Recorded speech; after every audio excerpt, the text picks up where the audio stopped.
Hey guys, welcome back to the channel. This is a story about what if Sasuke Naruto grandson of daimyo. Before I start, please support for more amazing content and do consider subscribing to my channel and share this video with your friends. This is written by ICHeart and link in the description and support writer. Let's start the video. Neji stood over the body of his opponent Naruto Uzumaki after he had finished his most powerful attack at the annoying blonde failure that lay at his feet unmoving but still conscious. You are nothing more than a failure that was destined to fight me and lose here today just like Hinata. Proctor called this match he won't be getting up. Stated Neji as he turned away from Naruto and started to walk away. However, before he got more than 5 steps away, he heard someone laughing behind him and turned around to have his eyes pop out of his head. For Naruto was kneeling on the ground barely even breathing heavily and chuckling a bit. Is that what you think, Neji? Am I nothing more than a failure in the eyes of everyone I know? Maybe I am, but there is one person who has never seen me as a failure and I will win for her just like I promised. Now prepare yourself Neji, you are about to see something that has never been seen before by mortal eyes. Stated Naruto as he stood up and stared at Neji with confidence. Whatever you're planning on doing won't work, you are a failure that is destined to lose this match. Ever since you were a child you have been one of the worst shinobi this village has ever seen and today I will show you how you cannot fight fate. I however was born in an environment of servitude to the main branch of my family and had to fight to get where I am. You know nothing of suffering or pain, yet you try to tell me how I should live my life. Shouted Neji in anger. Naruto looked down for a second as if contemplating what Neji had said, but he soon looked up even more defiantly than before. You are a fool Neji, do not believe that you are the only one who suffered in your life. I know your story about how Hinata was kidnapped by Cloud Ninja and how Hinata's father killed him. I know that your father took his place and was killed. I know that you blame Hinata for what happened to your father and now you're wondering how I know all of this. Well you see, I was there Neji, I am the one who alerted everyone of his attempt to take Hinata. If anyone is responsible for the death of your father it was me. Shouted Naruto at the end to make sure he got his point across to Neji and yet shocking almost everyone in the crowd. You're the one who caused my father's death. Shouted Neji as he became enraged once again. No, I was just protecting someone dear to me. Hinata has never done a thing to hurt you and still you've hurt her in so many ways it's hard to count. If you believe in destiny then you shouldn't even be here right now since you should have forfeited to Hinata earlier. Declared Naruto. You have no idea what it is like to carry a curse on your head that could kill you in an instance if you ever disobey the ones who gave it to you. It is my destiny to live in servitude to the main house. What would you know about my life? Shouted Neji in anger and sadness as he ripped away his forehead protector to reveal his caged bird seal. You're right, I don't know what it feels like. Said Naruto sadly, causing Neji to smirk in victory for a second. I have a seal on me that could cause me lose control of myself and kill everyone that I hold dear and love. You think you know suffering Neji, imagine getting kicked out of an orphanage at the age of 3 and having to live on your own for 2 years. Getting beaten, stabbed, burned, cut and poisoned so many times that you lose count of the amount of scars that cover your body. Have you had to watch the one you love from the shadows, afraid that she will get hurt if someone saw you close to her? Shouted Naruto in anger, which everyone of the ROOKIE9 and Guy's team heard. What is Naruto talking about, Kakashi-sensei? Questioned Sakura. Yes, Kakashi is there early with Sasuke. Well, Naruto's life hasn't always been the best and by the sounds of it something big is about to happen. Stated Kakashi with a little more interest than he normally showed. Well, he better kick Neji's ass. He needs it for what he did to Hinata last week. Added Kiba as he continued to yell at Naruto to kick his ass. Do you want to know why my life has been this hard, Neji? Well, here is the curse that has caused me much pain, however it does give me power far greater than any known in the world. Said Naruto as he ripped his shirt off showing many scars and the seal on his stomach. What is that? Questioned Neji as he was starting to get scared for some reason unknown to him. This Neji contains the power of the 9-tailed fox Kyuubi.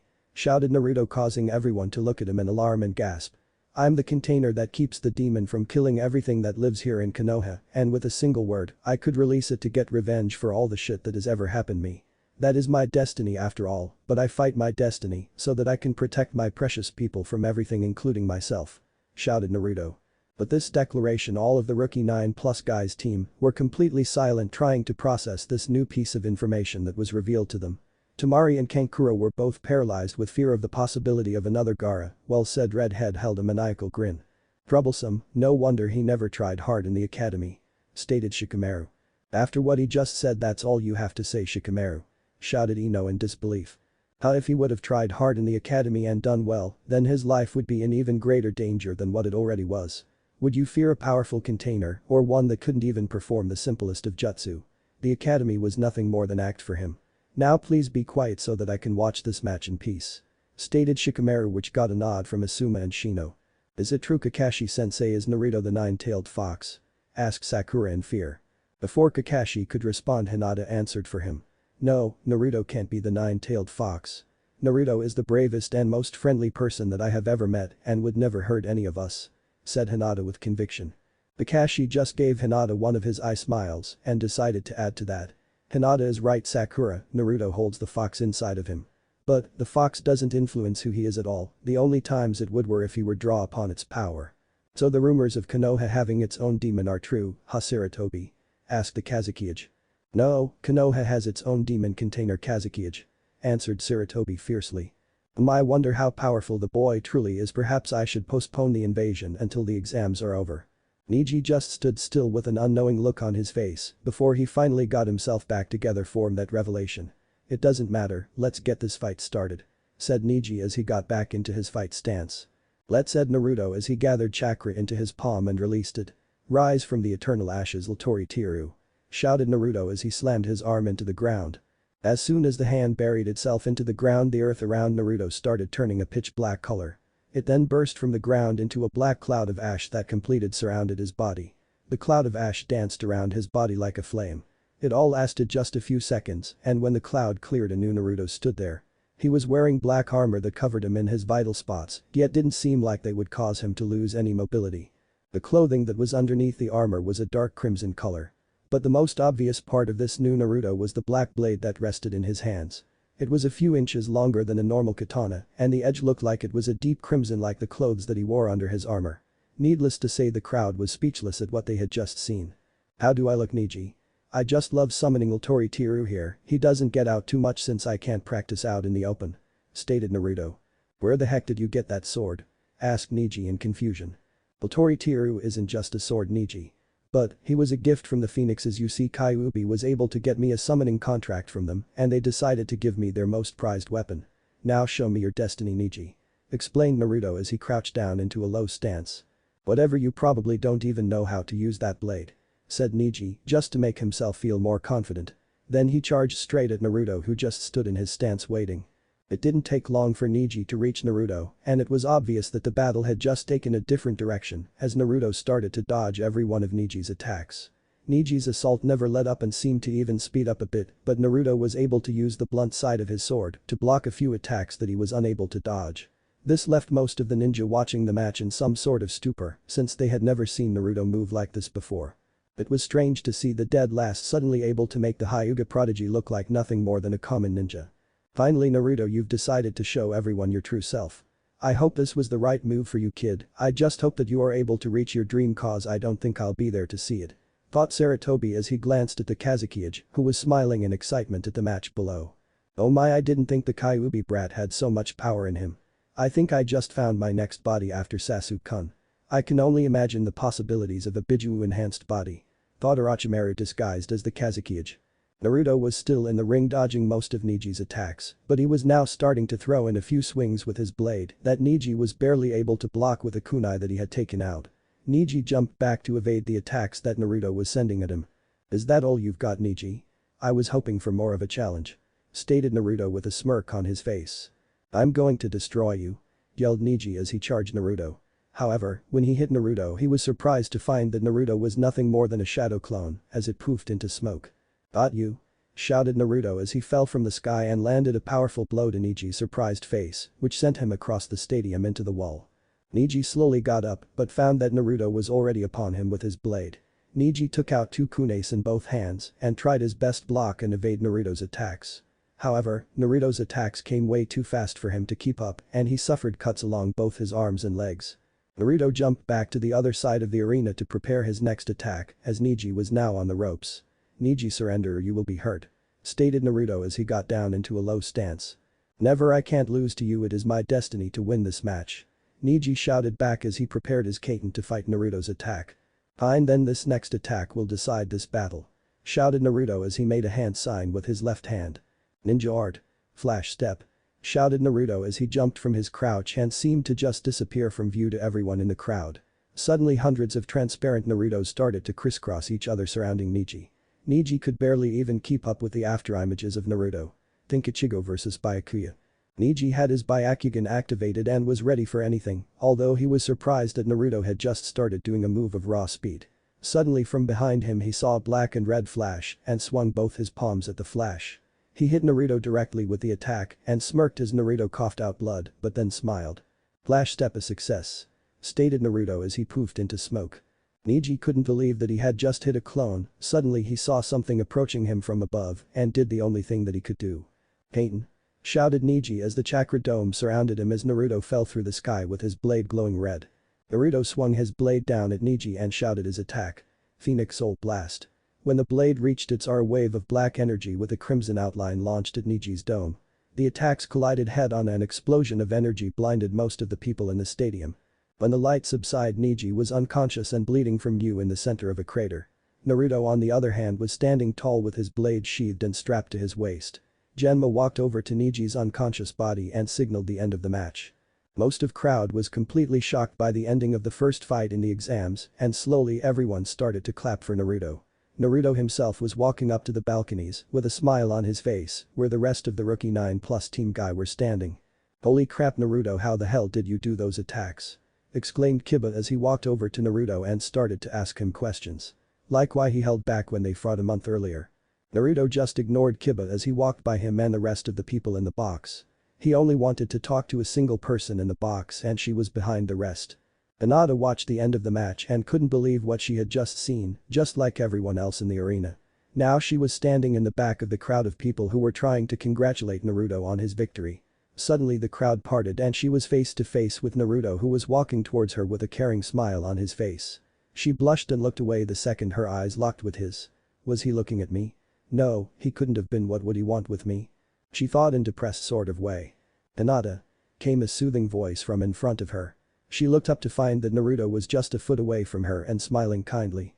"You shouldn't hide that pretty face of yours from others," he kindly said as her face turned as red as his clothes under his armor. "I won that fight for you. You gave me the strength to face Neji today with everything I had instead of using that persona that everyone knows of." We will commend Naruto." Hinata barely was able to squeak out while blushing and feeling a little lightheaded. "Thanks again. How about after this tournament is over we go out and get something to eat? To celebrate, you know what I mean?" asked Naruto, who was a little red since everyone in the box was looking right at them. Unable to trust her voice at the time, Hinata nodded quickly to Naruto's relief. She was totally unprepared for when Naruto hugged her, which resulted in her nearly losing consciousness. "Well, do you want to watch the next few matches until I get to fight again?" asked Naruto, although he just grabbed her hand and dragged her to the side to watch anyway. "Naruto is holding my hand," thought Hinata as they made it to the wall to watch the next match. The next two matches weren't too exciting since one was a forfeit and the other was nothing more than a battle of wits between Shikamaru and Temari. Shikamaru had her right where he wanted her, however he ran out of chakra. The entire time Naruto and Hinata just talked to each other about little things and why Naruto acted like the dead last. To which he said that he was hated by most of the villagers because of the Kyuubi and didn't want them to attack him out of fear for him and that a ninja's best tool is deception. She accepted those pretty quickly. Naruto was surprised to find that everyone of the rookie 9 accepted him, even Neji, who had come back from the hospital to watch the rest of the matches and to thank Naruto for showing him the truth, whatever that meant. Now it was the match that Naruto really wanted to watch: Sasuke vs Gaara. Naruto knew that Gaara was a Jinchuriki like himself and that unlike him Gaara had never had a precious person.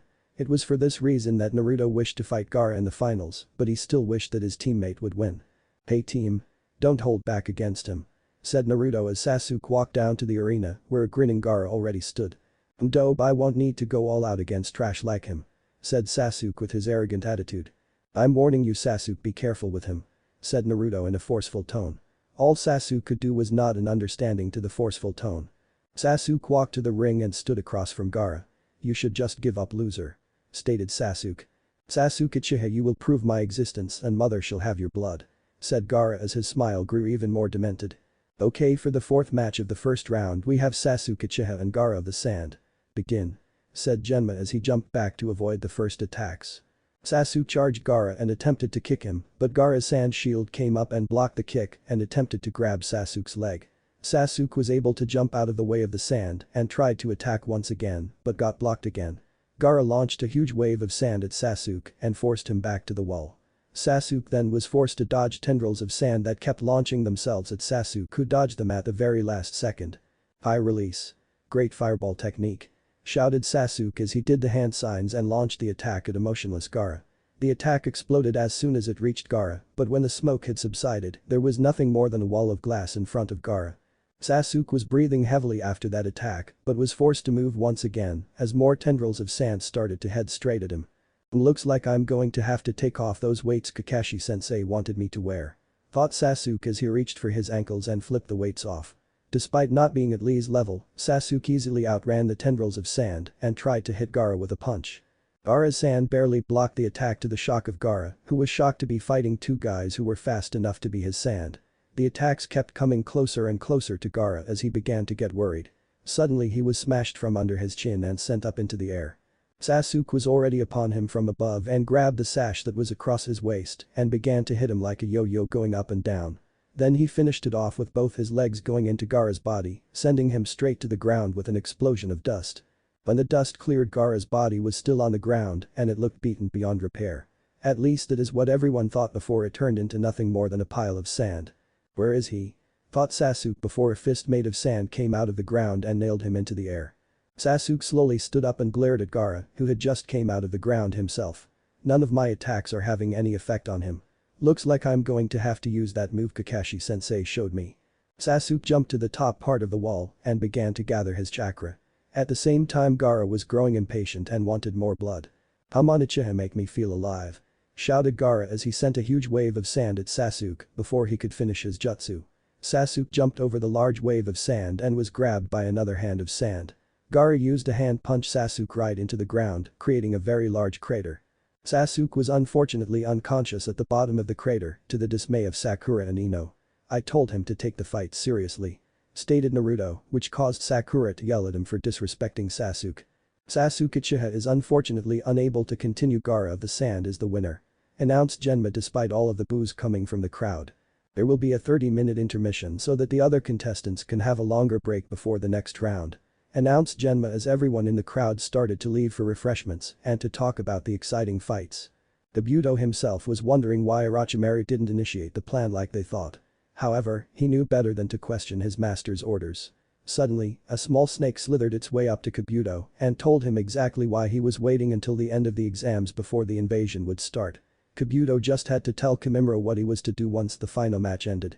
Kabuto knew it would be rather difficult to kidnap a child with the Byakugan unsealed. Naruto himself was sitting up in the stands observing what everyone was doing, and frankly he was on edge. The Anbu were tense as if they would be attacked at any second, although they hid among the crowds well. He had been able to sense the Anbu when he was only 9 years old, how else would he have gotten away with half the pranks he did? "Come on, does anyone really expect the dead last to ever fool Anbu? So you've noticed the attitudes of the Leaf Shinobi too, huh?" questioned Shikamaru as he sat down by Naruto. "Yeah, looks like something big is about to go on. That's probably why Kankuro lost forfeited to Shino earlier. I don't know why that Temari girl you fought wanted to fight, though probably because everyone knows her as the Wind Mistress, so no point in hiding. Gaara is a mystery, but I have a hunch about why he's fighting," stated Naruto as he looked over at the Sand Trio. "It has something to do with the tailed beasts, right? That's why he said that he had a demon inside him, and now I know why you responded the way you did. This is just too troublesome for my likes," said Shikamaru as he closed his eyes in thought. "Naruto," came a voice right by him. "Shino," responded Naruto since he knew he was there the entire talk with Shikamaru about the Sand Trio. "I don't stand a chance against him. My bugs won't even feed off his chakra, they say that is laced with madness. I guess I know why now," stated Shino. "So what are you going to do, Shino?" questioned Naruto. "I plan on forfeiting to him to save my chakra and bugs for the battle to come," answered Shino. "Well, I guess someone has to fight him in the finals," said Naruto. "That's if you can beat that troublesome woman," responded Shikamaru, to which Naruto just smirked. Naruto spent the last minutes talking to the other rookies and was soon down on the ground with a pissed off Temari. For his part, he had no idea why she was pissed. Probably had something to do with being related to a boy who wears makeup and looks like a cat. "Alright, for the next round we have Naruto, Uzumaki and Temari, the Wind Mistress. Ready, Mortal Kombat," shouted Genma, to which he got more than a few confused looks from the audience and the fighters. Temari quickly leapt back away from Naruto since she knew that Naruto was a more of a close quarters fighter. I already know that most of your jutsu are done at close range, and that sword of yours won't be able to reach me if I use my fans to keep you away," stated Temari as she grabbed her large fan. "Wind release. Slashing tornado," shouted Temari, which created a tornado that went right at Naruto. "Phoenix wave slash," shouted Naruto as he unsheathed his blade and sent a wave of red superheated wind at the tornado. When the jutsu connected, the blade of wind cut straight through the tornado and nearly decapitated Temari to her surprise. "How were you able to overpower my jutsu?" questioned Temari. "Well, Tori-Tiru can do many different attacks that involve both fire and wind jutsu. By concentrating both chakra types onto my blade, I can create a razor-sharp blade of superheated wind capable of cutting and burning through almost anything," stated Naruto as he got into his stance once more.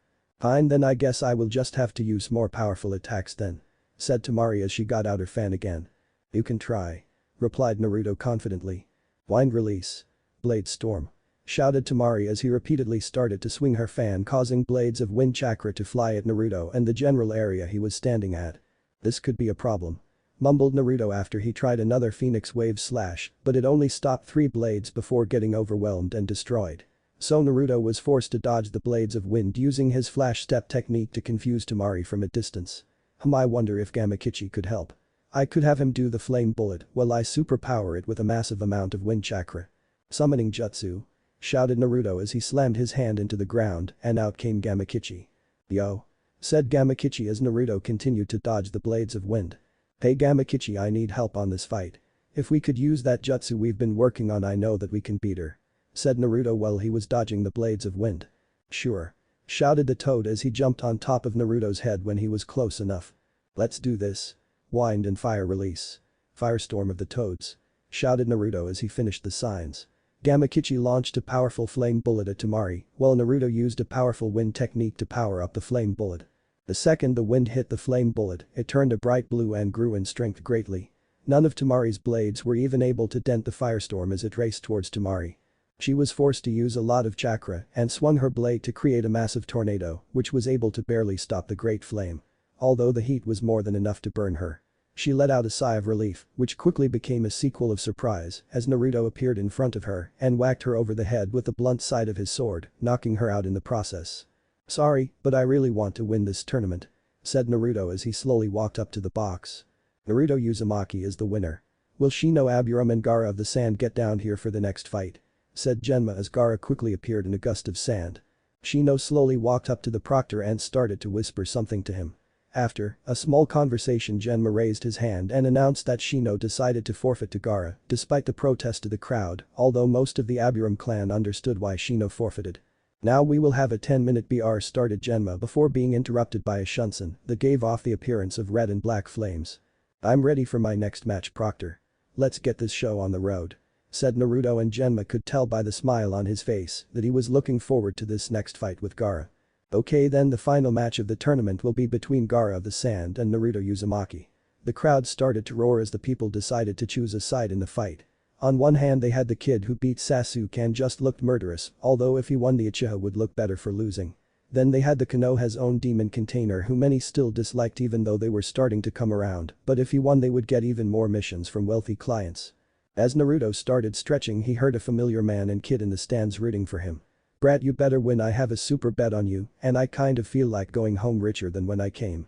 Come on big brother, you can beat this guy." So Tazuna and Inari decided to come and root me on. "I guess I can't lose now," thought Naruto as he turned and waved at them. "Are you two ready?"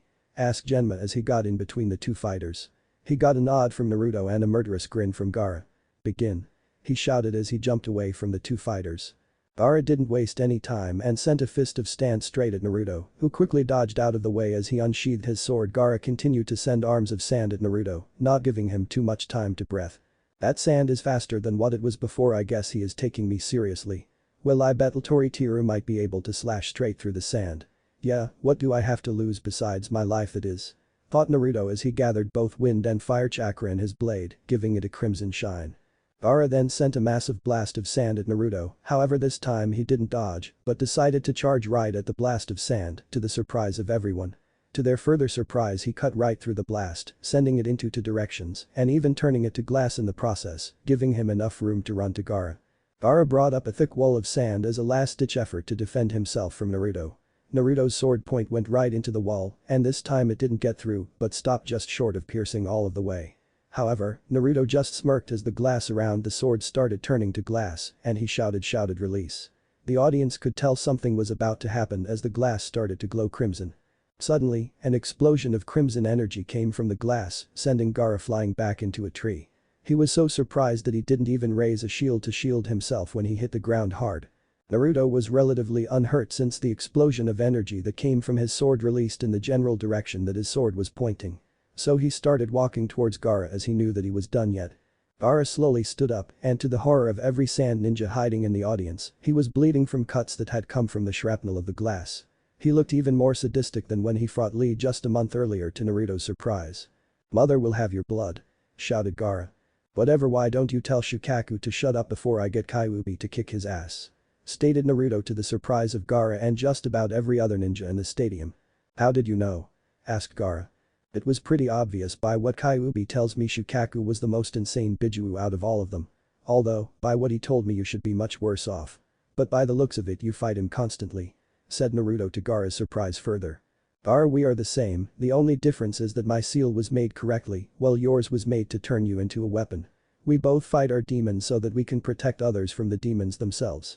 I've seen the way you look at your siblings, you have your cold attitude to keep them away from you so they don't get hurt. I can help you, Gaara, if you give me the chance. I know someone who could fix your seal, and I would also like to be your friend," said Naruto as he sheathed his sword. "You can't help me, no one can help me," said Gaara as tears came from his eyes. "Yes, I can, Gaara, we are brothers, Gaara, and I will do anything to help you," said Naruto as he went to shake hands with Gaara. Gaara looked hesitant for a second before he went to shake hands himself. Right before their hands met at the center, Shukaku attacked Gaara's mind with everything that he could. Before anyone could do anything, Gaara was on the ground screaming and clutching his head as waves of sand were sent everywhere, causing Naruto to quickly jump back. Naruto knew that Gaara would be unable to beat Shukaku at the moments, so he unsheathed his sword and took off the weights that were on his ankles, not to mention making about 10 clones to get ready for the battle ahead. All of Gaara's sand came back to him, and for a second it looked like it was nothing more than a sphere made of sand before it exploded. Out of the sand walked a demonic-looking being that resembled a raccoon and a dog. It was made of sand and was 3 times as large Naruto and had yellow eyes that held nothing but madness within them. "Mother will have your blood, Uzumaki," shouted Gaara as he jumped towards Naruto and tried to take off his head. Naruto ducked the attack but was unprepared for Gaara to grab him and throw him into one of the trees. Damn, Shukaku must be taking control, and it must have given a huge speed boost.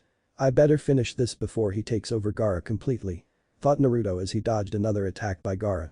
"Wind release. Air cannon. If I haven't told you yet, he can do one-handed seals as long as he has his sword," shouted Naruto as he took a huge breath and started to fire large air projectiles at Gaara. Gaara in response took a huge breath himself and fired his own projectile that was laced with sand. Both of the attacks hit, but one of Naruto's projectiles broke through and nailed Gaara in the chest, knocking him down in the process. "High release. Great fireball," yelled Naruto as he sent a huge burning ball straight at the prone Gaara. The ball hit and there was a huge explosion of flames where it hit Gaara. When the flames died down, Gaara was standing, but part of his body was charred and hardened. "Now for the finale," shouted Naruto as he jumped into the air and raised his sword above his head as if to swing it. The blade started to glow crimson and Naruto swung while yelling out his most powerful technique with his blade. Phoenix Soul Blast. The blast of dark crimson energy flew right towards Gaara faster than what he could possibly dodge in his bulky form. He crossed both of his arms to defend himself, but it was all for nothing as the blast blew right through his arms and erupted on the sand that covered his body. When all of the smoke cleared, there was a barely conscious Gaara laying in a pool of sand and blood. Naruto slowly walked over and looked down at Gaara as he tried to say something before he blacked out. Naruto kneeled down and listened to what he said. "Thank you, Naruto, please fix my seal, I don't want to hurt anyone else. There is an invasion that is going to start soon, take care my brother," said Gaara as he closed his eyes. The medics came out and quickly took Gaara to the area where they would heal him to their best abilities. Genma himself walked up to Naruto and announced that he was the victor of the Chunin exams. A few voices were heard among the cheers and boos, saying "I'm rich." Naruto could tell where most came from. They were Ruka, Tazuna, Tuchi, and Hinata. But the time for celebrations would have to wait as various explosions came from 3 sections of Konoha's wall and people started to fall asleep due to a genjutsu. The invasion of Konoha had begun. Wow. 6,000 words in just one chapter. This is by the most that I have ever written in just a single chapter of any story. Well, next chapter will be nothing but the invasion and the events leading to Naruto's next mission. Explosions were occurring throughout Konoha while Naruto stood in the center of the stadium that had just become a battleground.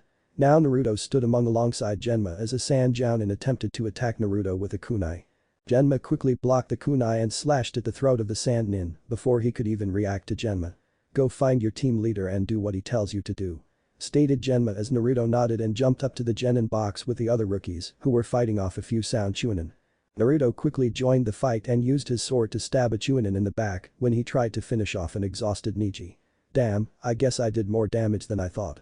You should have been able to take him out with no problem," stated Naruto as he assisted Choji and Shikamaru, who were both fighting a single Chunin. Naruto quickly tried to stab the Chunin when his back was turned like he did against the other, but this one was smarter and dodged out of the way. "Need help, guys?" questioned Naruto. "If it isn't too much trouble," responded Shikamaru as he used his shadow jutsu to grab the Chunin, but he launched a kunai at him which forced him to dodge. "Partial expansion jutsu," shouted Choji as his arm elongated and smashed into the floor where the ninja was just a second before. Naruto jumped right up into the air where the ninja was and slashed at him with his sword. The ninja used a kunai to try and block the sword, but his eyes quickly widened in surprise when the blade cut right through the kunai and cut him deeply across the chest. He quickly went down bleeding profusely from the wound. "Thanks, Naruto," said Choji as he looked around to make sure that it was safe for everyone. "No problem, but keep your guard up. We have no idea how many of them are in the area," said Naruto. At the same time that Naruto was fighting, other fights were going on up in the box. That's in viewer box A. Hinata, Ino, Tenten, and Sakura were all fighting two Chunin together in pairs. Sakura and Ino were using teamwork to attack their Chunin with great results. Sakura was able to use Shinjutsu to disorient the ninja, while Ino was able to use kunai to injure him on many occasions. Finally, she was able to use her family's technique to capture him. To which Sakura quickly knocked him out with a good kick to the head. Tenten was using her weapons to distract the Chunin, while Hinata was able to get close. However, due to a slight hesitation on her part, the Chunin was able to dodge and kick her in the chest, sending her to the wall. Tenten quickly came to her aid by throwing tons of shuriken and kunai at the ninja, who was forced to dodge and block the projectiles with his own kunai. But at that moment Hinata was able to recover and sealed off his chakra the second his attention was diverted elsewhere. The two girls flashed each other grins as they nodded at each other. Exactly at that moment though, a pale-skinned sound shinobi with white hair flickered into existence right behind Hinata and quickly knocked her out and picked her up. "Hinata!" shouted Tenten as she launched kunai at the ninja. But he jumped out of the way with Hinata. "What do you want with her?" she shouted. "Lord Orochimaru has a particular interest with the Byakugan," was all that he said before he dodged out of the way of more kunai and jumped off the roof. "Hinata!" shouted Tenten in one last futile attempt. Naruto was just finished talking to Shikamaru when he heard Tenten scream Hinata's name. "Come on, let's see what is wrong," said Naruto as Shikamaru Kiba, and he ran over to Tenten as she was at the edge of the railing. "Tenten, what's wrong? What happened to Hinata?" asked Naruto as he made it to Tenten. "Some sound ninja took her and started running off. He said something about Orochimaru wanting her eyes," said Tenten as tears came out. "Damn, not Orochimaru, that sick freak is going to die when I find him. Kiba, can you find Hinata's scent?" asked Naruto in a calm yet enraged voice. "Yeah, I've already found it, Naruto, let's get my little sister back," responded Kiba with a grin. "Shikamaru, you coming?" asked Naruto as he prepared to jump off the ledge. "Yeah, it would be way too troublesome if I let Hinata get kidnapped." Shikamaru, and with that the three-leaf genin jumped off the roof and ran to save their friend. "Hang on, Hinata, I promised myself years ago that I would never let anything hurt you. I never break my promises," thought Naruto as they jumped through a hole in the stadium. They could tell that despite all of the damage, the Leaf Ninja practically had everything under control. Many of the Sand Ninja looked like they were even hesitant to fight against the Leaf. "He only had like a minute of time ahead of us, we should be catching up to him at any time now," stated Shikamaru. "This guy has to be Jounin level at least if he is working on Orochimaru's personal orders. We will have to work together to defeat him and get Hinata back," said Naruto. "Right, Kiba, and you will have to attack him at close range while I provide long-range support. When I get him with my shadow technique, Naruto, you will have to finish him off with the most powerful ninjutsu that you possess," said Shikamaru as they continued on. "Hey, Hinata's scent is getting much stronger, but it leads into the forest," said Kiba. "Damn, we have to hurry now before it is too late," yelled Naruto as he pulled ahead of the two in the direction that he was running. Himimura was quickly running through the forest outside of Konoha with Orochimaru's newest subject on his back. He would be further away by now, but that damn Jounin who was supposed to have been dead earlier came out of nowhere. I have Echo alive by the way, since I believe that he would make an excellent teacher for Naruto. Then that damn sickness made it even harder for him to run with the extra weight on his back. Last, there were 3 chakra signatures catching up to his weakened body. One of them had even more chakra than he did, so he knew that this might be a fight. Suddenly 100 shuriken landed in front of him, causing him to stop. He looked up and spied the blonde ninja standing on the tree in front of him. "So you caught up to me, I wonder how you caught up so quickly. The others are still 5 minutes away at least, so how did you catch up?" questioned Kimimaro. "My flash step allows me to cover great distances quickly, however I have to slow down to attack, which leaves me vulnerable for a split second," said Naruto. "So I'm guessing that you want the girl back, huh?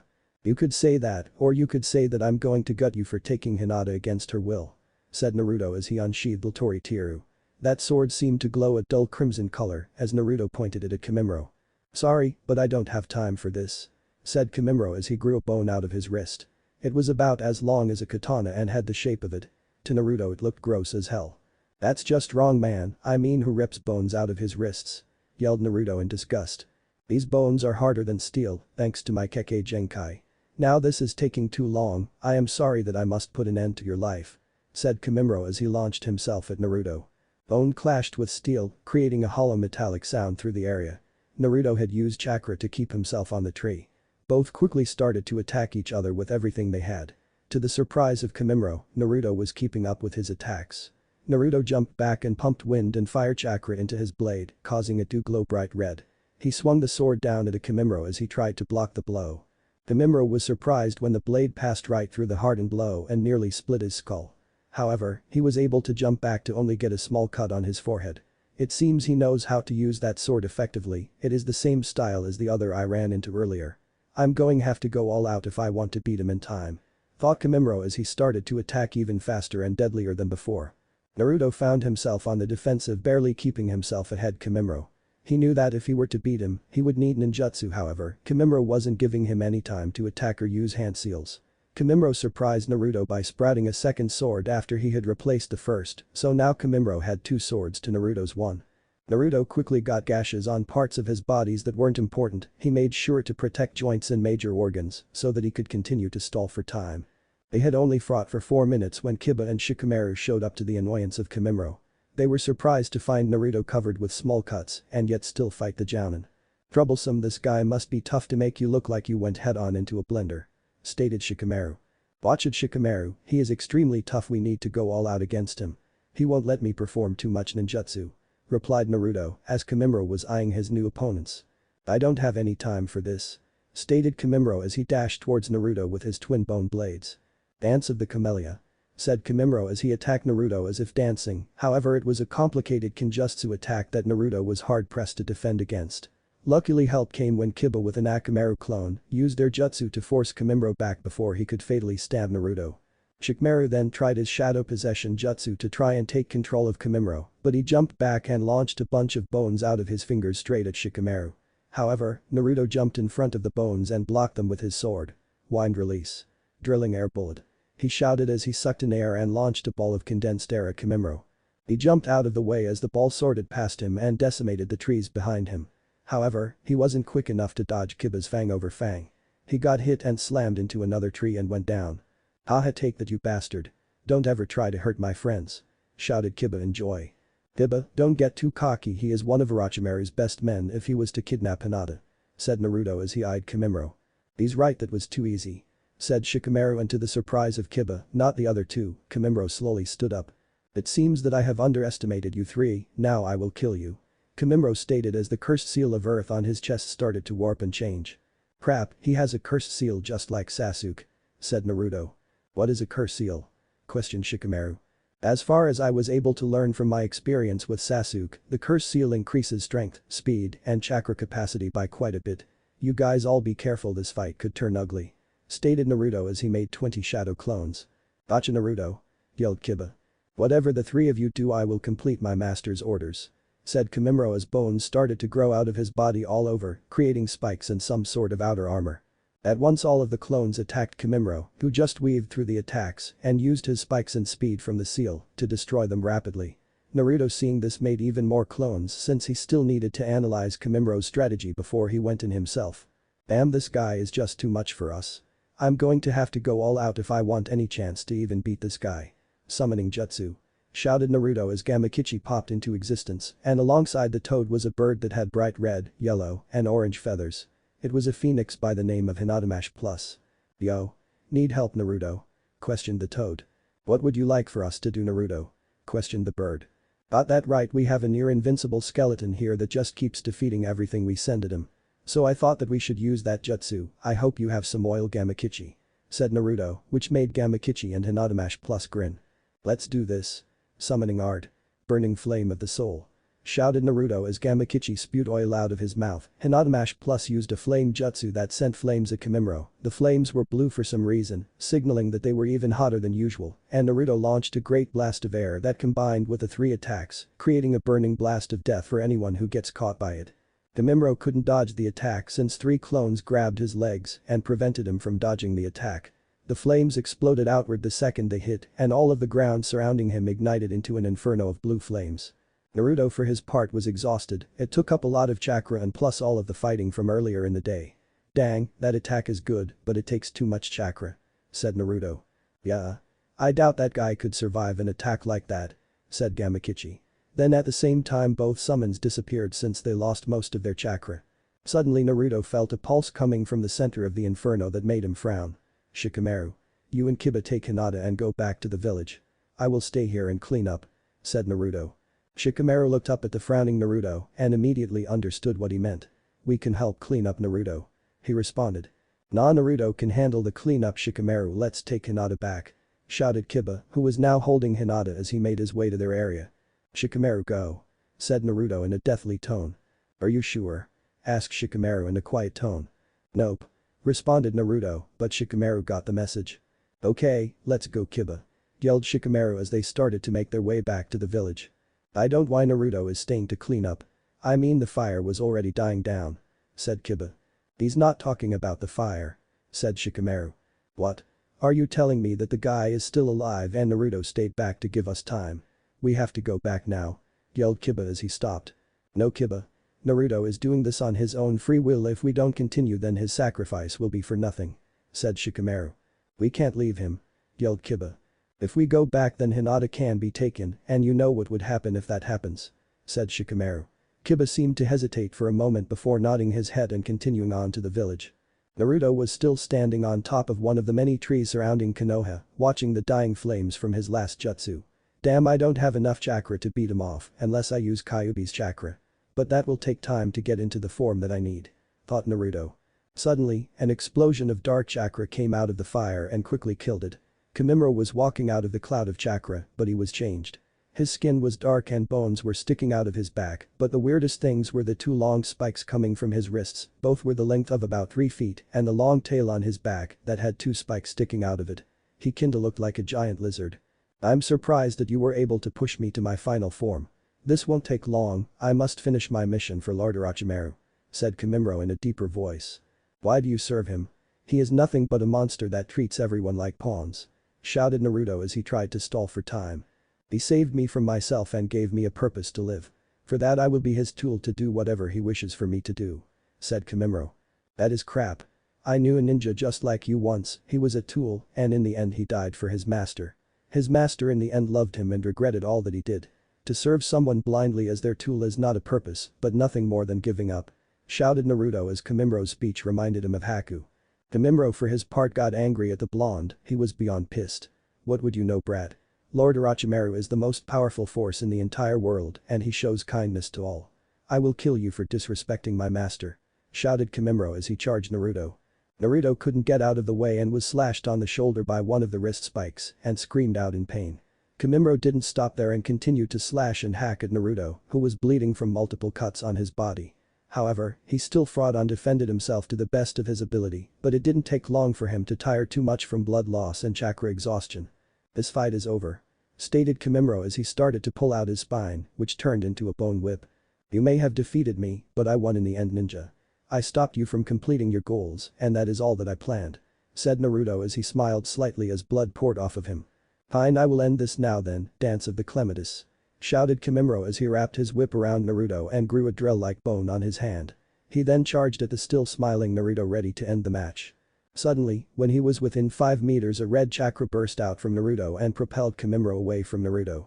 When he looked up, he was surprised to see Naruto standing there with a bone whip in shreds, but the most surprising thing was that all of his wounds were healed and he wore a malicious grin on his face.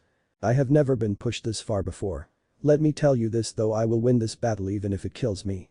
Reap upon the eternal ashes Latori Tiru, yelled the Kyuubi-powered Naruto. The blade started to glow, then in a brilliant flash of crimson light, the sword was replaced with a scythe. The scythe had an onyx black pole, and the blade at the end was a dark crimson that looked similar to freshly spilled blood. This doesn't seem like something to mess with, he looks like a beast in this new form, and that red chakra is leaking killing intent. This must be the Kyuubi boy that Lord Orochimaru was talking about, but the chakra doesn't seem demonic, thought Kimimaro. So you can control the Kyuubi's chakra to a certain extent then? Asked Kimimaro. You could say that, but this form I use is by channeling his chakra first into my sword then back into me. As long as the blade is in this form, the chakra will continue to be purified. Plus, for every drop of blood that falls on the blade, the speed of demonic purification will increase. Now dance with me, Sound Ninja, for we shall have a battle that we will both remember till we die, yelled Naruto in quite an insane voice. Naruto leaped at Kimimaro and slashed at him with a scythe, all the while laughing an insane laugh. If Kimimaro wasn't so versed on keeping his cool, then way the blonde was acting probably would be scaring the shit out of him. Who would be afraid of a kid with red chakra, claws, and red eyes with slits for his pupils, plus a huge intimidating scythe? Both clashed in the clearing on the forest floor. Naruto, with his extra range, kept Kimimaro from attacking effectively, and his attacks were quick and fluent. It was also glowing red, meaning that it had wind and fire chakra enhancing the blade to make it sharper. Everyone once in a while they would jump to opposite trees and jump across at each other and slash at the other. In a little while both had been injured numerous times, but thanks to the Kyuubi chakra Naruto didn't have too many injuries, but he was exhausted. The same could be said for Kimimaro, he didn't have any real cuts since his bone armor prevented him from losing blood, but he too was exhausted. Go to YouTube and look up Naruto Shippuden AMV Kakashi vs Hiden, Rise Against Re-Education, the movie is badass. This boy, I underestimated him and I'm losing because of it. I can't continue fighting here or help will arrive and I will be killed. Next time I will kill him though, thought Kimimaro. I already know that you are on your last leg, boy. So am I, next time we meet I will be the victor of our match. Next time KIMIMAR0 Kagaya will kill you, said Kimimaro. You're not getting away from me, shouted Naruto as he jumped at Kimimaro, but before he reached the Sound Ninja, he merged with the ground and had already fled. Damn it, shouted Naruto as his scythe slashed nothing but air. I don't think I have enough energy to make it back to the village. I don't even know if the village is still there, thought Naruto as Kyuubi's chakra left him and he slowly walked back to the forest. Hiba and Shikamaru made it back to the village to find that most of the enemy forces were being taken care of by the Leaf Ninja. They quickly tried to find their senseis and drop Hinata off at one of them. They soon found Kakashi, Kurenai and Asuma finishing off a group of Sound Jounin. "Kurenai-sensei," shouted Kiba to get their attention. Kurenai quickly turned to see a slightly beaten Kiba and Akamaru holding a passed-out Hinata, and beside them was a winded Shikamaru. She immediately ran over and started check Hinata over, while Asuma and Kakashi questioned the two boys who were yelling about going to help Naruto. "What happened to Hinata? Then tell us about Naruto," questioned Kakashi. "We were fighting in the Genin box when a Sound Jounin attacked Hinata. He knocked her out and said something about his master wanting her eyes, and then he ran away before we could stop him. Naruto and us chased after him to save her. When we reached the forest, Naruto used that flash step technique to pull ahead of us to stall him. When we caught up, Naruto was covered in cuts but wasn't out yet, so we attacked together. Naruto used a massive combination jutsu with a toad and a phoenix to catch him in a massive firestorm. He told us to take Hinata back while cleans up the rest, but we know that the Sound Jounin was alive. Naruto is still fighting him and Naruto isn't strong enough to win on his own," explained Shikamaru quickly. "Bang, Kiba, take us to where the two were fighting, we have to hurry if we want to find him," said Asuma. Kiba nodded and turned and ran in the direction of where the fight was taking place. Hinata was slowly regaining consciousness and she slowly opened her eyes and immediately remembered what had happened to her in the box. She quickly sprang up and was prepared to fight anything that came at her. "Whoa, easy there, Hinata, I'm not going to hurt you," said Kurenai. "Kurenai-sensei," shouted Hinata as she hugged her sensei. "What happened? How did I get back here?" questioned Hinata. "I don't know how, but maybe we should question Shikamaru here," suggested Kurenai as Hinata and her looked at Shikamaru. "Troublesome, after you were captured, Naruto got Kiba and me to help chase your kidnapper down. We caught up and won the first round, but before he got back up Naruto told us to take you and run while he held him off. Kakashi and Asuma just left to go find him," explained Shikamaru, while Hinata's face went from being extremely red at the prospect of her crush saving her, to admiration and finally to horror. "We have to go and make sure that Naruto was safe," shouted Hinata as she tried to run in a direction but was stopped by Kurenai. "Hinata, calm down, two of the best jounin in the village are going to help him, okay?" she said, to which Hinata calmed down a little. "Naruto is risking his life for me. If he comes back I have to thank him properly for saving my life from that jounin," thought Hinata. Naruto was now crawling across the ground, the exhaustion that he was experiencing was one of the worst he had ever experienced in his life. Suddenly, a shadow loomed over him and he looked up to see the smiling face of his Kenjutsu teacher, Heiichiro. "What the heck happened to you?" questioned the sickly-looking swordsman. "Rescued one of the few people who I would give my life for and barely managed to survive the battle," said Naruto through gritted teeth. "Well, I'm proud of you, Naruto. By the looks of Teru, you just went through a very nice Kenjutsu bout," said Heiichi. "Thanks, sensei. Do you think that you could take me back to get myself looked at?" asked Naruto. "Oh sorry, well let's go now," said Heiichi as he picked him up and carried him back to the gates of Konoha. A minute later he ran into Kakashi, Asuma and Kiba, who were relieved to see that Naruto was okay, if not exhausted. They made it to Konoha and took Naruto to the hospital to make sure that Naruto was fine and not close to dying. There they found medics frantically running around trying to heal everyone that they could possibly heal. Suddenly Anbu surrounded the ninja to their surprise. "Asuma, we are sorry to tell you this, but Hokage-sama has been killed by Orochimaru in defense of the village. He fought 3 cage-level ninja and even permanently damaged Orochimaru," said the lead Anbu to the dismay of the ninja there. "Dad always preached about the will of fire. I'm glad that he went down protecting what he loved," said Asuma sadly. "He was probably the best Hokage this village has ever seen," said Kakashi as he patted Asuma's shoulder. "Heiichi-sensei, Kakashi-sensei and Asuma-sama, there are people that need more attention than me. Could I please go home? I need to be alone," asked Naruto as he hid his face from them. Kiba also looked like he was about to cry himself and decided to go home after telling Asuma that he was sorry for his loss. Heiichi nodded his head and took off for Naruto's home after giving his condolences to Asuma. It didn't take long for Heiichi to get to the apartment and drop him off into his bed. "Heiichi-sensei, I wasn't strong enough to protect everyone like I promised," said Naruto. "Naruto, you saved one of your precious people today and you should be proud of yourself. I know that you thought of the Hokage as your grandfather, but he gave his life for the village and wouldn't want you to be sad for him," explained Heiichi. "Thanks, sensei. I promise that I will train even harder and protect the village just like the Hokages before me," said Naruto as he closed his eyes and fell asleep. "I'm sure you will, Naruto. I've seen you rise from the ashes and grow into a strong ninja, but you have much more room to improve," thought Heiichi as he silently left. Naruto slowly opened his eyes and the first thing that he realized was that he was no longer in his room but a massive pasture that was surrounded by a forest. At the center of the pasture was a massive tree easily 10 times as large as the trees that were located in the Forest of Death. This was Naruto Uzumaki's mindscape and it had been like this ever since the Kyuubi and he met 7 years ago. Flashback, told you so. Kill him. Don't let the demon survive. Trash. These were just some of the many insults being yelled at a small blonde-haired boy as he ran from a crowd of drunk and angry villagers. As most know, this young small boy was none other Naruto Uzumaki, container of the 9-tailed fox. "Please, why do you want to hurt me? I didn't hurt anyone," yelled the scared boy as he ran into another alley to escape the crowd. Unfortunately, this just led to a dead end which left the boy to the mercy of the villagers. "Didn't hurt anyone? Is that what you said? You killed my brother and sister, you monster.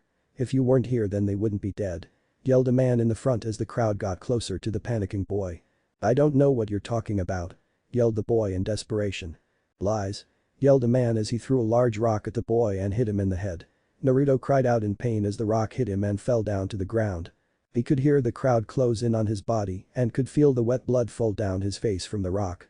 The hatred was massive, he had never felt such hate in his life and it confused him and scared him at the same time. Naruto believed that this would be the last time that he would ever be beaten, for he truly believed that his life was at an end.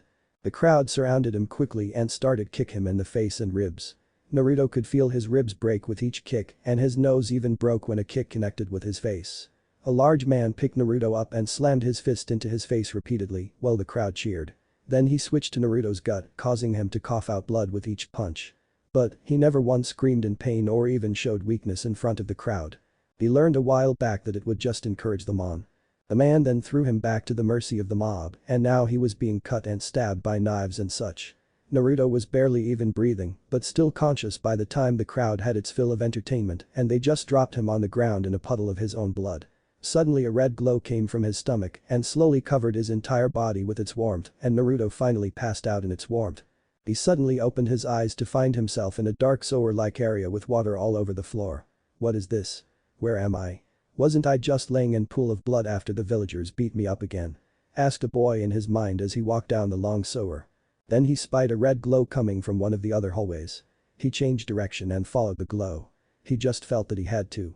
When he entered the room that the glow originated from, he found that it was massive, and on the other side of the room was a massive prison gate.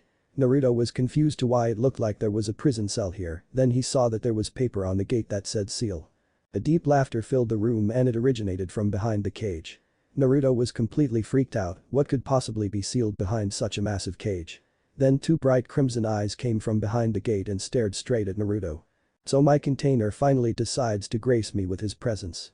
I am honored. Said the voice behind the eyes, causing Naruto to jump in fright. What are you? Where am I and what do you mean by container? Asked Naruto in confusion, causing the voice to chuckle a bit. You don't know who I am? Well, I am the most powerful being on the entire planet. The Kikbi no Imko, and last we are inside of your mind. Said the voice as it walked closer to the bars to show that it was the nine-tailed fox. But how are you in my mind? The fourth Hokage killed you 7 years ago. Yelled the boy in terror and confusion. Oh, the fourth Hokage did defeat me, but he couldn't kill the most powerful being on the planet. So he sealed it into you since you were the only boy that he could trust to do such an important task. Said the Kyuubi. Why was I the only person he could trust, and aren't you supposed to be an evil demon? Questioned the confused boy. I could tell you why, but you are not ready for that sort of information. Now the reason why I am not trying to eat your soul is because that I am not evil. Not all demons are evil. The tailed beasts are demons, but not the evil type. We were put on the earth to ensure that the balance is maintained. Said the Kyuubi. So you're not actually an evil demon that wants to destroy everything? Asked Naruto. No, I was caught in a genjutsu by a powerful ninja and it set me into a rage that resulted in me attacking your village. Said the demon. So what do you want with me? Asked Naruto, who had calmed down a bit. You are smarter than you look. I may not like being confined to you, but there is nothing I can do about it since the fourth Hokage was a genius. So I offer you a once-in-a-lifetime opportunity. Said the Kyuubi. What's the offer? Questioned Naruto. I may be sealed within you, boy, but that doesn't mean that your actions don't affect me. I need to keep up the facade that I am still the strongest being on the planet, so my container better be the strongest fighter on the planet. So I offer you the chance to learn how a powerful taijutsu style and how to wield a sword. Along with it, I will give you a summoning contract to one of the most powerful summons in the entire world. Said Kyuubi. That's awesome. I would be learning from one of the most powerful beings on the planet. I could easily become Hokage with you teaching me. Wait, that's the only reason why you want to teach me? Asked Naruto after celebrating for a bit. Well, it wouldn't hurt if you could change your mindscape around to give me more room. If I'm going to be here for the rest of your life, then I would prefer it to be comfortable. Stated Kyuubi. Naruto seemed to ponder this for a little bit and then smiled. You've got yourself a deal, Kyuubi. I'll get right on the mindscape dilemma. Thus a powerful friendship was formed there. Naruto and the Kyuubi would practice in secret for the next 7 years to avoid the retribution from the villagers. 2 months later, Naruto would sign the summoning contract with the Phoenixes and would receive Voltori Teru from them. Naruto was even able to find a suitable partner in the Jounin Heichiko, since you can't practice Kenjutsu on nothing. Then flashback. I wonder what Kyuubi wants to talk about now. Thought Naruto as he walked towards the base of the tree. As he neared the tree, he saw the Kyuubi sitting inside a large crevice in the tree that appeared to be his den. So Kyuubi, what did you wish to talk to me about? Asked Naruto. Not much, brat, just wanted to congratulate you on a job well done. That sound ninja smelled too much like snakes for my liking, he was most likely a high Jounin level ninja. I believe you only won for 2 reasons. First, he was weakened by some sort of weakness that came from his lungs. I could smell it in his breath. Second, he underestimated you early in the fight. Said Kyuubi. Thanks, Kyuubi, I guess I will have to train harder if I ever run into him again. Is that all you wish to talk about? Asked Naruto. No, I just want to make sure that you truly want your mask to drop now. Is it wise to begin chasing that girl, and can you fight off the village now? Asked Kyuubi. To be honest, I don't think that I am ready. However, Hinata has been waiting for a real long time and I can't hurt her anymore. I have made my decision and will stick with it to the end. Said Naruto. The Kyuubi just smiled and nodded in understanding. Good, take care of her, boy. Said Kyuubi before the mindscape began to fade. Naruto woke up with a start and fell out of bed. Every time he went into his mindscape he would wake up like that and it was just plain annoying. Damn, what am I going to do today? Thought Naruto as he got up and went to the bathroom. 30 minutes later Naruto was running through Konoha inspecting the damage that had been done to the village. There were many buildings that had been reduced to nothing more than rubble, although the damage could be worse. Suddenly he was surrounded by Anbu above one of the many buildings. "Naruto Uzumaki, you are requested to be at the Hyuga compound," stated one of the Anbu agents. Naruto's eyebrows raised considerably after what he heard, since he always thought that the Hyuga clan hated him.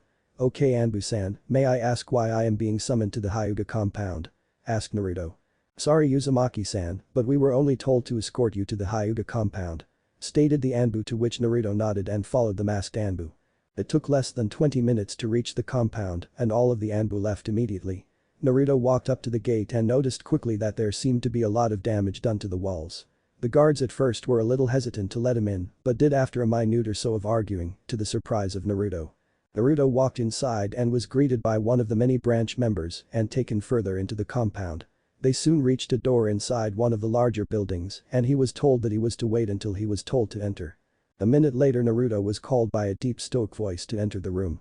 The first thing that he noticed was that Hinata was in the room kneeling on a mat on the ground in front of a man that Naruto presumed to be Hinata's father, Hiashi Hyuga. Naruto walked in and was gestured to sit on the mat alongside Hinata, causing her cheeks to redden slightly.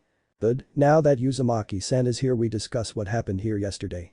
As you know the Hokage was killed yesterday by a ninja from the Sound Village," started Hiashi before he was interrupted by Naruto. "Just to let you know, I prefer nice Hiashi." "You mean he was murdered by that snake Orochimaru?" growled out Naruto, to the surprise of both Hyugas. "Well yes, you could say that, but how did you know that it was Orochimaru?" asked the Hyuga. "It was obvious that the Sound Village was being led by Orochimaru, as my team and I ran into during the second stage of the exams. Then that ninja that attacked Hinata kept saying how his lord Orochimaru had plans for Hinata," said Naruto as he spat out Orochimaru's name like it was a poison. That makes sense, and that brings us to the reason why I invited you to my home today. Since the village is without any Hokage for the moment, all incidents regarding the clans are to be recorded by them. So you were invited here to discuss what happened when my daughter was attacked by that Sound ninja," stated Hiashi. "Oh well I guess that makes sense," started Naruto, and soon he was giving as accurate of an account of the battle to the Hyuga clan head as he could, while Hinata sat there blushing heavily as she listened to everything that Naruto did to rescue her from the bone-wielding ninja. "That was quite an interesting story that you told there Naruto. I know that you've been hiding your abilities from Konoha for a while now and I would like to know that the Hyuga clan has always supported you ever since that day," said Hiashi, to Naruto's further surprise. "So the Hyuga clan doesn't believe that I'm the fox in disguise?" asked Naruto. "No, I have always trusted the seal of my old friend the Yondaime, he was a powerful ninja," said the Hyuga clan head. "Thank you Hyuga-sama, it means a lot to me," said Naruto with respect. "If you don't excuse me I was going to go out and train for the day," said Naruto as he began to get up. "Well there is one more thing I wish to talk about Naruto. It is the reward that you will receive for rescuing Hinata. If there is anything you require then don't hesitate to ask," said Hiashi, to which Naruto smirked. When he saw this smirk he immediately knew that he would regret what he just said. "Well Hyuga-sama I was wondering if it would be possible for Hinata and me to go out tonight when things have calmed down a bit," asked a nervous Naruto. Hinata herself was blushing heavily and was yelling in her mind for her father to say yes to what Naruto had just asked. Hiashi himself narrowed his eyes at Naruto, causing him to sweat and squirm slightly. Then he looked at Hinata and saw that she was blushing and had a distant look on her face. Hiashi sighed after seeing his daughter's face and knew that he might have to regret this later, but he couldn't deny his daughter this. "Fine, be here at 7 tonight and I expect her to be back by 10 at the latest," said Hiashi, to the surprise of both of the teens in the room. Naruto bowed and quickly offered his thanks and turned to Hinata and told her that he would pick her up at 7 that night. He then turned and walked out of the room and left the compound to train. Naruto soon found himself in one of the many training grounds practicing Kenjutsu with a bunch of his clones. He weaved throughout the clones attacking when he saw an opening and lashed out at them. The dance of blades went on for an entire hour until every single clone was destroyed by Naruto. He then made 200 clones to help with his jutsu and control training. 100 went over to the stream close by and started to do various exercises while on the water. 50 went and started to channel chakra into their swords and were practicing the few techniques that he knew with his swords, while the last 50 were doing various wind jutsu that he hadn't mastered yet. He himself started to work on physical exercises to increase his strength and speed, and unbeknownst to him Kakashi, Jiraiya and Hayate were all watching Naruto train. "Hard to believe the Gaki is actually that strong," stated Jiraiya. Yeah, he kept all of this hidden from Team 7 for so long. It is most surprising that he never once used these jutsu against Zabuza when we fought. He could have held his own for a little while. Hey, you trained him with using a katana, did he show you any of the jutsu that he has? Asked Kakashi. Well, he never once used any of the chakra-based jutsu, but I did notice that he learned extremely fast for anyone his age. Not to mention that he told me that he is practicing a style that we all saw earlier when he decimated his clones. Said Hade. I didn't recognize that style. Hade, did you teach the Gaki it? Questioned Jiraiya. No, he's been developing it on his own, but it is far from being completed. It is going to be a 9-step Kenjutsu style that increases in effectiveness as the style progresses. So far he has only reached the 4th step. He calls it the dance of the Biju. Stated Hade to the surprise of the others. Wow, that will be a powerful style if he masters it in the future then. Stated Kakashi. Yeah, he says each step will have something to do with a certain Biju. Stated Hade. So Jiraiya, what are we going to do now that Hokage is dead? Said Kakashi, and immediately the tone of the conversation turned in a completely different direction. The council has already came to me and asked me to be the next Hokage, but I can't be Hokage, my spy network is too important to give up. So I'm going to go and get the only other person who possibly can be Hokage. Said Jiraiya to the two Jounin in surprise. You mean that you're going to find Tsunade to be the Hokage? Said the two Jounin in surprise. Well, it won't just be me, that Gaki is going to help bring her back. Plus this will give me a better chance to teach him the Rasengan like I wanted to earlier. Said Jiraiya, shocking the other two Jounin. At the level of skill he is at now, the Rasengan will take no time at all to learn. But, why do you want Naruto to help you with this task? Asked Kakashi. The Gaki down there will remind Tsunade what it means to be a ninja of the leaf, the kid is practically burning with a will of fire. Said Jiraiya. And argue with that. By the way, Hade, why did you start teaching him Kenjutsu? Continued Kakashi. Well, it was the Hokage who first asked me to teach him a little about using a sword, but I took him in as an apprentice. Once I saw that he wasn't the fox demon incarnate and that he loved learning how to use Kenjutsu, I knew that he could be even better than me. So from that day, we have met each day that we could after your team exercises to further improve himself. It also helps that he knows the Shadow Clone Jutsu. Stated Hei, to which the others just nodded. Well, I have to go meet with the council and tell them about going to find Tsunade. I don't want those old prunes to get too antsy. Stated Jiraiya as he disappeared. Yeah, I have to go check up on the rest of my team. Sasuke will probably demand me to give him some extra training so that he can beat his brother. Said Kakashi as he too disappeared in a swirl of leaves. Hei stayed for a few extra minutes before going off and finding his friends Genma, Izumo, Kitetsu, and Yugao. Naruto continued to practice for another few hours before realizing that he needed to go and get ready to pick up Hinata. Making it back to his home in less than 5 minutes, he started to look through his closest for some nice clothing to wear. He finally found what he was looking for, since it was the only pair of clothing that he got for situations like this. Then got in the shower since he had been practicing for over 4 hours now. Naruto changed and now was wearing light blue jeans and a black turtleneck shirt that was a little too tight for his tastes, but overall it looked nice. After all, this was a present from the old man and he owed it to him to wear it in respect for him. Next he started to walk to his next destination, which was Ino's mom's flower shop. Making it there fairly quickly, he went inside to come face to face with Ino herself. Hey Naruto, what are you doing here and what's up with the nice clothing? Questioned Ino. Well, you see, I kinda wanted to see if I could get some flowers for tonight. Asked Naruto nervously. Wait. Why do you want flowers tonight? Who is the lady that you're going on a date with, Naruto? Do I know her? Is it Sakura? Asked Ino rapidly. What? No, it isn't Sakura, I never really liked her, it was all an act since I knew she didn't like me, the villagers wouldn't hurt her. If I tried to ask the girl who I like out, then she could have been hurt by the villagers. Said Naruto quickly. Ah, so you never really did like Sakura then, I guess I should have known after what happened yesterday, since you didn't go bragging to Sakura. Instead you went straight towards Hinata. Oh my god. Squealed Ino in realization, which surprised the hell out of Naruto. You have a date with Hinata tonight. That is so romantic, you saving her from that sound ninja and now you're going on a date. Here, let me get you some perfect flowers for your date. Said Ino as she turned to go into the greenhouse but was stopped when Naruto shouted at her. Wait Ino, I well kinda already know what flowers I want to get her. Said Naruto nervously. Are you sure, Naruto? I know a lot about flowers and could help you out. Stated Ino, but Naruto just shook his head. I know what types I want to get her, so could you get me a few purple lilacs, a single white lily, and some blue violets? Said Naruto to Ino's shock. Wow Naruto, those are some nice flowers, but do you know what they even mean? Asked Ino. Well yeah, I do, not many people know this, but I enjoy flowering and I have a few flowers that I started growing last week. Said Naruto. Well, who would have known that you could be such a romantic Naruto. Now let me get these so you can be on your date then. Said Ino as she grinned and went into the greenhouse to get the flowers. This is great, I should go and get Choji and Shikamaru to help spy on the two. I mean it's mostly to make sure that Naruto doesn't do anything inappropriate to Hinata. Who cares, it will be fun to see those two together. Though Ino as she collected the flowers and went to the counter for Naruto to pay. Naruto thanked Ino and went on his way to the next destination for the night, the Hyuga compound, after he put the flowers into a seal on his wrist.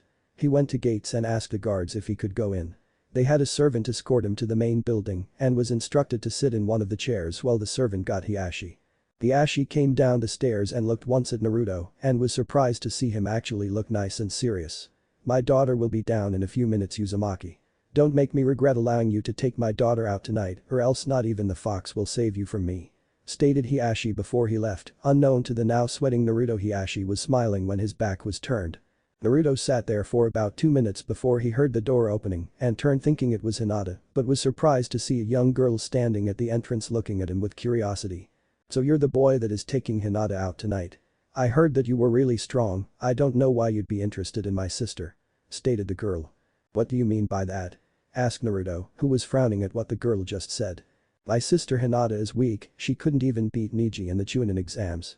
I can even beat her most of the time when we spar, I don't know how someone so weak and kind can even hope to do anything in life. Said Hanabi to Naruto's displeasure. You think that Hinata is weak because she is kind and doesn't fight you at her best. She loses to you most likely because she is afraid to hurt her own sister, because that is what family is supposed to do. Not belittle family and try to make them feel like trash because they are kind. Hinata is the kindest and strongest person that I know. A lot has happened in her life and still she gets up and continues despite what everyone thinks. Said Naruto in anger. Kindness is just a weakness that shouldn't belong in the clan at all. Said Hanabi in anger. I heard good things about you from Konohamaru. I guess he is mistaken. He called you brave and really nice. I guess you're nothing but a selfish little girl that would sooner cast her sister into the streets if it meant becoming head of the clan. Said Naruto as he turned away from the fuming Hanabi, but she just turned and walked out of the room. A minute later Hinata finally came in and caused Naruto's jaw to drop in shock. She was wearing a lavender sundress that went down to her knees and somehow her hair had even grown longer in just one day and now it went down to her shoulders. He figured that it must have been some jutsu that she knew. She was also blushing heavily, to which Naruto just loved. Hello Hinata, are you ready for tonight? Questioned Naruto as he stood up. Why yes I am Naruto, thanks for inviting Mio out to tonight. Stuttered extremely nervous Hinata. Good, now Hinata you don't have to be so nervous around me. Besides you're much cuter when you act like yourself and don't stutter. Said Naruto kindly. Hinata managed to control her stutter for a bit and said sorry Naruto, I will try my best not to stutter. No more stuttering, it is freaking annoying to write. Good, now let's go out, I have already set up a nice place to eat for tonight. Said Naruto as he followed Hinata out of the door. As the two walked the streets with Naruto slightly ahead leading them closer to the Hokage mountain. Hinata was still trying to come to grips with what had just happened over the past 2 days.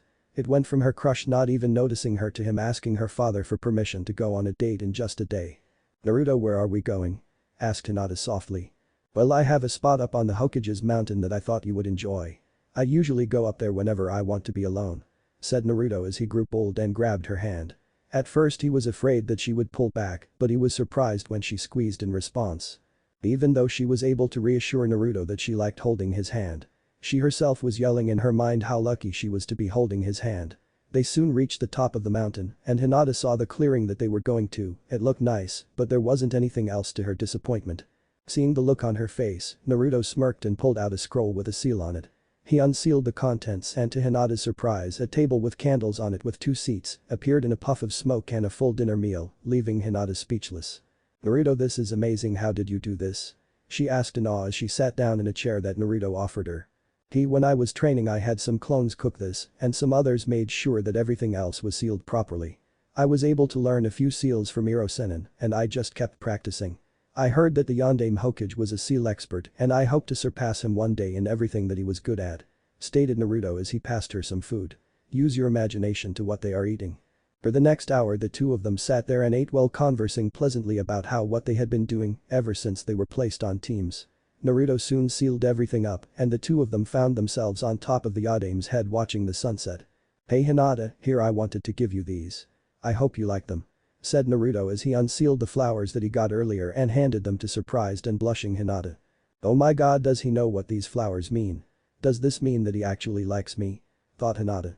Naruto, do you know what these flowers mean? She asked nervously. Yeah, I do. Once in a while I like to study things that don't exactly pertain to what normal shinobi study. I know it's kinda why was all he could get out before Hinata was hugging him with all of her might. Naruto, thank you so much, I don't know what I would do without you in my life. You saved me from that ninja yesterday, if you didn't save me, then I don't know what could have happened to me. Cried Hinata as she held onto the surprised Naruto. He wrapped his arms around her and held her for a few minutes until she stopped crying. He cupped her chin and lifted her face and smiled. Hinata, don't worry, I will always be there for you. Remember the first day we met, 7 years ago? I helped you with some bullies and we played for the rest of the day at the playground.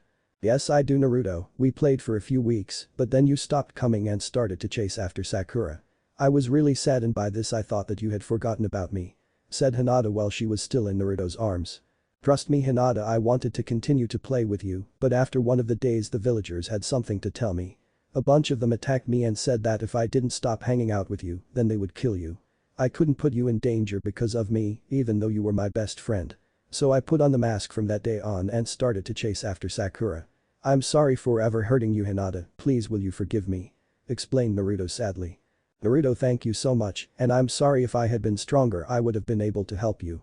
I forgive you, if it wasn't for you I would have been experimented on by Orochimaru. Said Hinata as she hugged Naruto closer to her. The two sat in silence for the next hour while they watched the sunset and the stars begin to cover the sky. Hinata couldn't believe how romantic it was and she was dreading having to go home, but like all good things it must come to an end. Well, Hinata, we better get going, otherwise your father might just kill me. Said Naruto sadly. Yeah, you're right. Agreed Hinata as she stood up sadly. The two of them walked in silence while holding the other's hand and soon they were outside of the Hyuga compound. Well, Hinata, here you are, I hope we can do this again sometime. Said Naruto with a smile. Hinata just nodded her head and surprised Naruto by hugging him and giving him a kiss on his cheek and ran into the compound. Leaving Naruto with a shocked expression on his face which quickly turned into a smile as he started to walk home. He reached his apartment and when he opened his door he found Jiraiya there waiting for him. So Iro-sennin, what are you doing here at this time of night? Asked Naruto. Nothing really, Gaki, just wanted to know if you wanted to help me go find someone. Along the way I might just teach you some powerful jutsus. Said Jiraiya, despite being mad about Naruto calling him Iro-sennin. And when will we leave? Asked Naruto. Tomorrow at noon, so you can tell all of your friends and that pretty Hyuga girl that you will be gone for a little while. Stated Jiraiya with a grin. Wait, you spying on me? How dare you, if I find out that you put any of that into one of your books I will castrate you. Yelled Naruto to Jiraiya's amusement. Yeah, sure, whatever you say, so do you want to come or what? Asked Jiraiya. Fine, but it better be a good jutsu or else Iro-sennin. Now get out of my apartment so I can get some sleep. Said Naruto as Jiraiya smirked and jumped out of the room. So we are going to look for the slug Sannin, your former teammate and the soon-to-be 5th Hokage? Questioned Naruto as they left the village gates.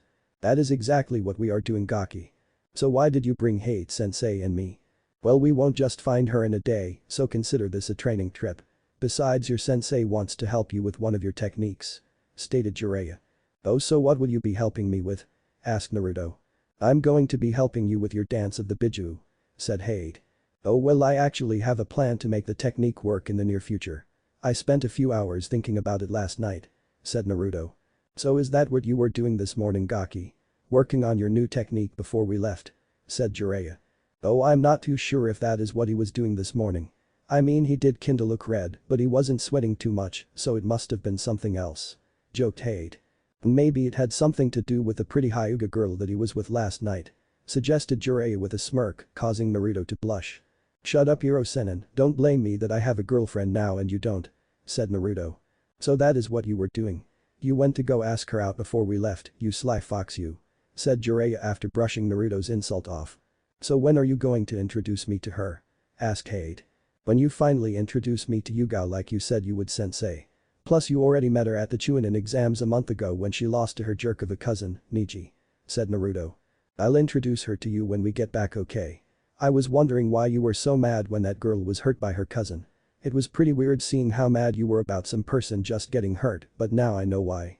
Stated Hate. Okay, now that you answered why Hate Sensei came, why did you bring me?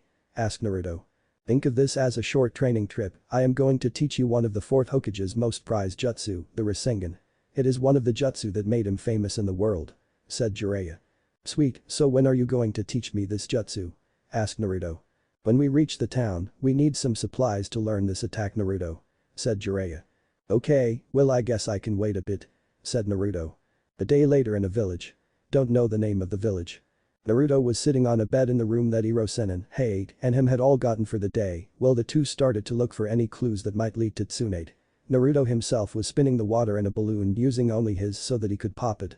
"Almost just a little more," mumbled Naruto as he was using his hand to spin the chakra. Pop. Suddenly the balloon popped, spilling water everywhere, but Naruto didn't care as he popped the balloon much faster than Jiraiya did. "Finally I knew I could do it better than Hirosenin," yelled Naruto when suddenly a knocking at the door interrupted him. "Who is it?" questioned Naruto since he knew that Hirosenin and Hate wouldn't be back by now. But whoever was at the door didn't answer and decided to knock again continuously. "Fine, just hold your horses," said Naruto as he opened the door and was met with a strange sight. For on the other side of the door were two tall men. One had the most stoic face that he had ever seen and the other looked like a shark. "So who are you two and why are you at my door?" asked Naruto in an expressionless voice. "Naruto Uzumaki, come with us," said the stoic-faced man with black hair and black eyes. Yeah, just let me go get my things," said Naruto with a sweat drop as he closed the door. "That worked better than I thought it would," stated the fishman. "Wind release. Drilling air bullet," yelled Naruto as a huge ball of wind smashed through the door right into Kisame, catching him off guard and launching him through the wall. "Sorry, but my sensei told not to trust in Ichiha," said Naruto as he phased out of the room. "Kisame, let's go, he is faster than what we were told," said Itachi as Kisame stood up and the two of them followed Naruto. "Well, at least I'm getting better at flash step or this would be destroying me right now," thought Naruto as he was phasing from building to building. "Damn, they are fast enough to keep up with me even when I'm using this technique," thought Naruto as he fled to a field outside the town where he finally stopped and waited for his opponents. "So you finally decided to stop running and face us like a man. Brave, but foolish boy," said Kisame with a shark-like smirk. "No, not running, just thought that it would be better to fight away from any crowds. Besides, why should I be afraid of a giant fish?" questioned Naruto, to which Kisame snarled at him. "Brat, you are lucky that we aren't allowed to kill you due to your demon, but don't worry, that doesn't mean that I can't take a leg or two from you. Itachi, let me handle the Kyuubi, brat, you can have the next one," said Kisame. "Make sure that you don't kill him or leader will have your head," said Itachi as he jumped back. "This won't take long," said Kisame as he took Samehada off of his back. "And whatever you say, fishy," responded Naruto as he unsheathed Tori Tiru. "Try and keep up, will you?" At that, Naruto phased from view and Kisame jumped back a second later when a sword came out of nowhere on his right. Kisame retaliated by slashing Samehada down at Naruto, but once again he phased from view, but Kisame was able to keep track and followed after him. Naruto was pushed onto the defensive and the second he reappeared he had to dodge again as Kisame wasn't giving him any time to attack. "Is this all that you got, kid? You may be fast, but if you're just going to run then you are going to die," said Kisame as he swung Samehada at Naruto again. Except this time a distinctive clang resonated around the battlefield as Tori Tiru and Samehada were locked and fight each other for control. "If you say so, fishy, wind release. Howling blades," yelled Naruto as he took a deep breath and blew out 5 small blades made of wind at Kisame. Kisame was forced to jump back as he didn't expect Naruto to be able to do jutsu without enhanced signs, but that was all that was needed as Naruto followed afterwards and was able to get a deep cut on Kisame's leg. "How the hell is he this good at using kenjutsu? This kid shouldn't even be strong enough to hold off Samehada, yet he is able to fight me at a standstill, even if I am holding back," thought Kisame. "Well, so are you going to take me seriously or should I just kill you now?" asked Naruto with a smirk as he got into a kendo stance. "That's it, brat, I am going to rip your legs off with my bare hands if I must. Water release. Water bullets," yelled Kisame as 3 bullets came out of his mouth and head straight at Naruto. Naruto dodged the first ball and used his sword to cut the other 2 in half. But that was used as a distraction as he was forced to jump to the side as Samehada came down. However, Kisame used Samehada as a post to kick Naruto, sending him into a tree, shattering it on impact. "Not so confident now, brat," was all Kisame was able to say before a blade of wind came from the forest. Kisame slammed Samehada into the ground and used it as a shield as the blade slammed against Samehada. He stood up and looked behind him to see a bunch of trees cut down 6 rows in with a gap that was created by where Samehada was blocked. But he had no time to contemplate this as once again Naruto was trying to cut him down with Tori Tiru. However, the attacks were slower than before as Naruto was now bleeding from the head, where he had hit the tree. Not to mention his torn up clothing and the many small scratches. Kisame then went on the attack once again, and this time Naruto was getting pushed back quickly, and each attack came closer to hitting home than the last one. His vision was blurring, and Itoru was unable to absorb his demon chakra for some reason. You might as well give up and come with us. You are running out of chakra while I have a near unlimited amount of chakra. You see, I have noticed something about you, blade, and that is the fact that you are channeling your demon's chakra into the blade. Now while your sword can channel demonic chakra, mine can eat any type of chakra and give it to me," said Kisame as he smiled at Naruto's widened eyes. "I stand no chance if I can't get Itoru into its second form. The only chance that I have is if I can find the other form that doesn't rely on my demonic chakra. I'm going to need to last longer so that Hirosen or Hate Sensei can get here," thought Naruto as he made a shadow clone alongside him. "I guess that I'm going to need to stay back then if I want to defeat you," said Naruto as he and the clone started doing hand signs. "High release. Great fireball. Wind release. Great breakthrough," yelled the two Narutos as they launched their attacks that combined in the air to create a giant fireball that was much larger than what Kisame had been expecting. "Water release. Great water wall," yelled Kisame as a huge wall of water came from the stream nearby that blocked the fireball but created a huge cloud of steam that covered the entire battlefield. Kisame was at a sort of disadvantage here as he never bothered to learn the silent killing technique like Zabuza. He just liked to go in and shave people to scraps. So when he heard Naruto's voice echo throughout the steam, he cursed under his breath. How did this brat learn the silent killing technique? He is only a genin, thought Kisame as he held Samehada in a guard position. "I bet you're wondering where I learned the silent killing technique, Kisame. Let's just say I learned it from a man that was an acquaintance to you, but I still respected him. Even if he was my enemy for that day," said Naruto through the mist. He must have fought Zabuza before he died and picked up a few things from him. This could be difficult, but he is injured and is breathing hard, so it shouldn't be too much of an advantage, thought Kisame as he heard a sword come from his right. He brought Samehada over and clashed with Itoru once again, but Naruto once again retreated into the mist. But as soon as he was gone, another attack was made on the other side and Kisame had to jump back to avoid this attack. However, he didn't expect a third attack that came from behind. He jumped again but was unable to avoid the cut that cut deeply into his flesh. Naruto's victory was short-lived as the Kisame that he cut fell into a puddle, revealing that it was a water clone. He then felt the wind around shift, but he was unable to avoid the attack and got hit by a huge water bullet that launched him out of the mist and straight into a boulder, cracking it slightly when he hit. Brad actually thought that he could take the monster of the hidden mist on and win. He did better than I expected, but it still wasn't enough," said Kisame as he started walking towards the unconscious blonde until a fierce battle cry filled the area. He and Itachi looked up expecting an attack against Kisame, but were surprised to see Sasuke Uchiha running straight at Itachi with a Chidori charged up. "Itachi, today is the day that you die. I have lived with hate in my life and it is time that you die." However, before he could sink the attack into Itachi, he was redirected by his brother into the ground. The next thing he knew was pain coming from his gut causing him spit out. He looked down to see Itachi's knee in his gut, then the fist coming straight for his face. It connected and sent him flying across the ground, where he was able to shakily get to his feet. "So what are you doing here, my foolish little brother?" asked Itachi in an emotionless voice. "I'm going to kill you for killing our clan, Itachi. I will be the strongest out of the two of us," yelled Sasuke as he charged again, but was beaten back a second time.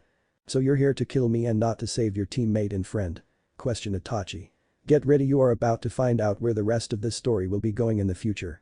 I could care less what you are doing with that loser. He is nothing but a weakling and deserves to die for how weak he is. After I kill you, I will enjoy taking over the village and making his life a hell that no one would want to live. I could get the entire to banish him if I wanted to, since they will do whatever I want," said Sasuke as he was barely able to manage a smirk. Itachi narrowed his eyes, but no one was able to see this. Despite what most believed, he loved his village and would never truly hurt the village. In fact, he was a spy for the third Hokage and for Jiraiya, but no one but the two of them knew of this. Jiraiya actually should have been here by now for all that he knew. Now here was his brother declaring the Kyuubi container to be weak and not deserving of life at all. He would give his brother one last chance before he would lose all hope. "So be it, brother." Itachi disappeared from Sasuke's side and reappeared behind Sasuke and delivered a devastating kick to his ribs, causing blood to spit out and him to fly across the clearing. Itachi followed and elbowed him into the ground hard. Sasuke was barely conscious and looked into the eyes of his brother and was greeted by the sight of his Mangekyo Sharingan and was sent into the Tsukiyomi. In less than a few seconds Sasuke was screaming his head off and mumbling incoherent things. Suddenly Kisame was hit by a huge air bullet that caught him off guard and sent him into a boulder of his own. Itachi looked over to see Naruto barely standing and bleeding heavily from his head and his clothes all torn up. That is when he sensed it, he jumped back to avoid an attack made by Jiraiya. It was the Rasengan and it slammed into the ground creating a massive explosion from the attack. Well, I should have expected something like this to happen. It isn't every day a hot young girl comes up to me and offers to buy me some drinks.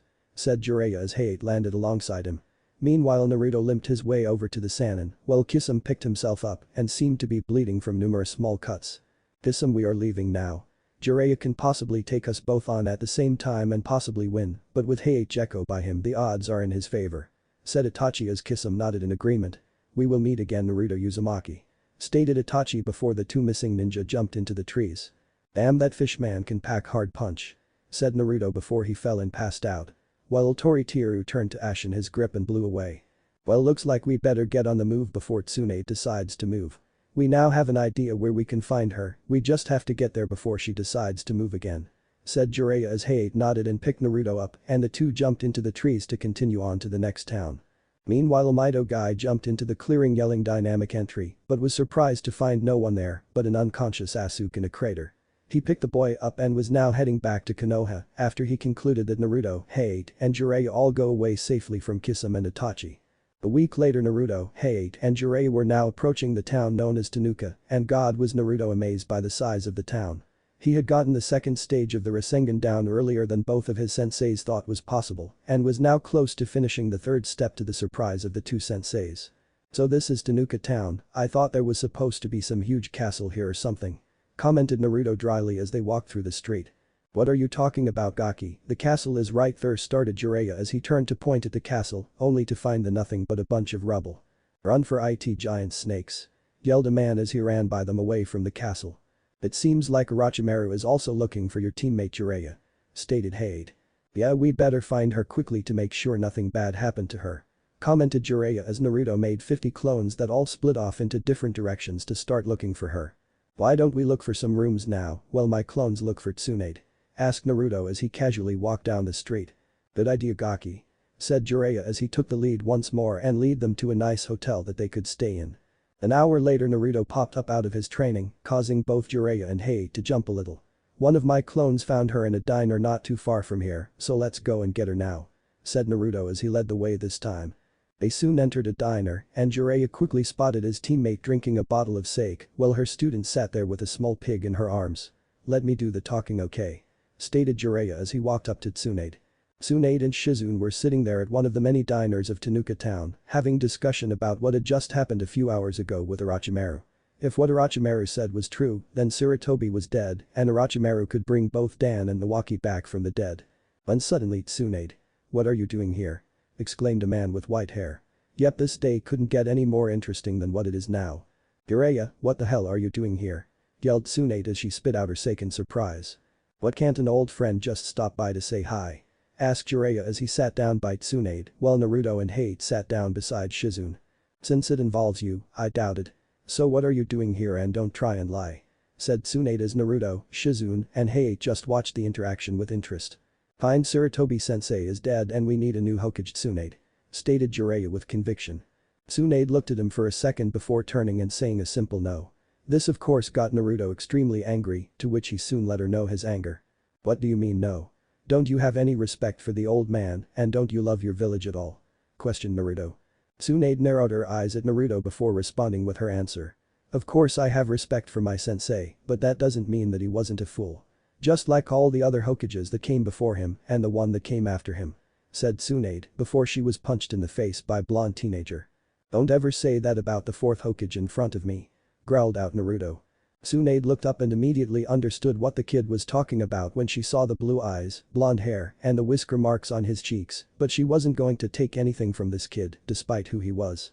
Ha, if they weren't fools then why did they go and get themselves killed? Laughed Tsunade. At that point Naruto's eyes turned red for a split second and then there was a crash and dust flew up everywhere as Tsunade was punched through the wall. Naruto was quick to follow her out with a rage-filled face and everyone else quickly followed. What they found was a Naruto standing 10 meters away from an outrageous Tsunade on her feet with blood coming from her mouthie. "Brat, what the hell was that punch foe?" said Tsunade before she was interrupted by Naruto.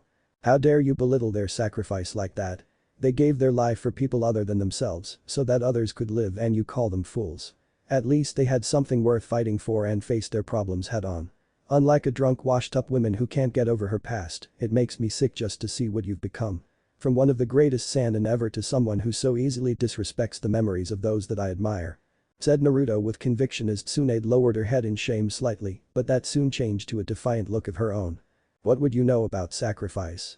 I have lost loved ones to that village, and everything that has to do with that village causes someone I know to die," said Tsunade. "Are you actually asking me what I know about sacrifice? You know exactly what I am, so tell me, what do I know of sacrifice? My very existence is nothing more than a sacrifice," shot back Naruto. "It doesn't matter at all, I am not going back to the village," stated Tsunade. "I am going to kick your ass. Jiraiya-sensei, I am going to kick her ass, so don't try and stop me," stated Naruto. "Shit, he is serious. He would never call me sensei," thought Jiraiya as his eyes widened. "Ah brat, I am a Sannin, what could a brat like you ever do to me?" asked Tsunade with a smirk. "Underestimate me and you will lose this fight, old lady," said Naruto. "Ah, all that I will need is a single finger," claimed Tsunade as she pointed out her one finger, which made Naruto to smirk slightly. "Fine then, your funeral," said Naruto before he vanished from sight. Tsunade's eyes widened at the display of speed but sensed the attack from behind and barely dodged the punch aimed at her head. She tried to counterattack, but Naruto had already moved and was attacking her once again. This time Tsunade tried something different as she sensed his approach. She sent her pinky into the ground in front of where Naruto was about to appear and sent a huge slab of rock up into the air as a wall. Naruto saw the slab of rock and jumped into the air at the last second, landing on the rock before he backflipped off the rock and started to run through hand signs before calling out wind release. Wind dragon. A dragon made of wind came from Naruto's mouth and descended down towards a stunned Tsunade. She jumped back as the dragon hit where she was a second before, but it created a shockwave of wind that caught her off guard and sent her into a wall. She got back up and glared at the smirking Naruto, who was just standing on the slab of rock that she had used as a shield earlier. "So are you going to take me seriously, or am I really this much faster than you?" questioned Naruto jokingly. "I guess I'm going to have to try against you, but don't get cocky. I'm still leagues ahead of you," yelled Tsunade as she ran full-blown at Naruto, who jumped back when she hit where he used to be. "Stay still, you brat," shouted Tsunade. "Are you kidding me? You can manipulate chakra to increase your strength 100-fold. Well, I can manipulate it to increase my speed by 10-fold. This allows me to move slightly faster than you. You see, I am a wind manipulator master and the way I fight revolves around the theory of wind. Be elusive and unable to hit while striking with the force of a hurricane when the opportunity presents itself," said Naruto as he dodged another punch at the last second. "Damn, this Gaki is too fast and most of my attacks rely on getting close to him. I can try my more powerful attacks, but that would force me to admit that I had to go hard against a genin despite his skill," thought Tsunade after making up her mind. "Take this, brat," yelled Tsunade as she slammed her fist into the ground, causing the earth split apart in a crack, causing Naruto to lose his balance. That was all that Tsunade needed as he jumped towards him and slammed her fist into his face faster than what he could react. He flew headfirst into a wall, shattering on impact. Damn, that must have hurt. Naruto shouldn't have gone picking fights with a Sannin. Oh my god, Tsunade just killed that poor boy, thought the three people who were observing the fight. Tsunade turned from the hole in the wall and signaled for Jiraiya to get his student, but all Jiraiya did was smirk, surprising Tsunade. Suddenly a battle cry rang out through the battleground and she turned to see Naruto running at her with an uncompleted Rasengan in his hand. She acted in instinct and dodged the attack right before it hit the ground. "What the hell are you thinking, Jiraiya, teaching the brat a technique like that? It took you almost an entire year to learn that technique. There is no way that the brat will be able to master that technique," yelled Tsunade. "Hey, I can't master the Rasengan after all, my father is the one who created it," yelled Naruto, surprising both Tsunade and Shizune with his knowledge. "How do you know who your father is? You weren't supposed to find out until you became a jounin, but yet you are a genin. How did you find out?" asked Tsunade while Shizune stood there gaping like a fish. "You can thank the Kyuubi for that," stated Naruto with a smirk. While Tsunade's eyes widened. "You can talk to the Kyuubi?" questioned Tsunade. "Of course, if you had a demon within you for all of your life, don't you think it would be smart to befriend it? We have a sort of partnership between the two of us where he gets a nice place to live while I get training from an immortal demon lord," said Naruto with a smirk. "Haha, you know what, brat, how about a bet? If you win, I will come back to Konoha and become the 5th Hokage, but if I win, I get all the money in your pocket and a little extra of an incentive I'll even throw in my grandfather's necklace," said Tsunade. Fine, I don't care what I will lose because I never lose, old lady. I will take that bet of yours, said Naruto with conviction. A week later, after many days of training, research, and drinking, Naruto finally found himself waking up in the morning when Shizune burst through the door looking for Jiraiya and Hade. Jiraiya, we have to find Tsunade, I think that she made a grave mistake. Shizune yelled as she found the two occupants of the room to be Naruto and Hade, who were immediately on guard. Shizune, why is Tsunade making a mistake? Asked Hade. A week ago, right before you arrived, we were visited by Tsunade's other teammate Orochimaru. He wanted his arms fixed from some sort of damage and in exchange he would bring back Dan and Nawaki. She explained. That explains why she would poison me with sake. Came a voice from the doorway. The trio turned to see Jiraiya looking a little pale and leaning against the door for support. Angiro-Senin, I thought you were always prepared for even the most unlikely circumstances. Asked Naruto jokingly. Watch it, brat, if what Shizune said is true, then we don't have too much time until they complete the deal. Now what are we going to do? Said Jiraiya.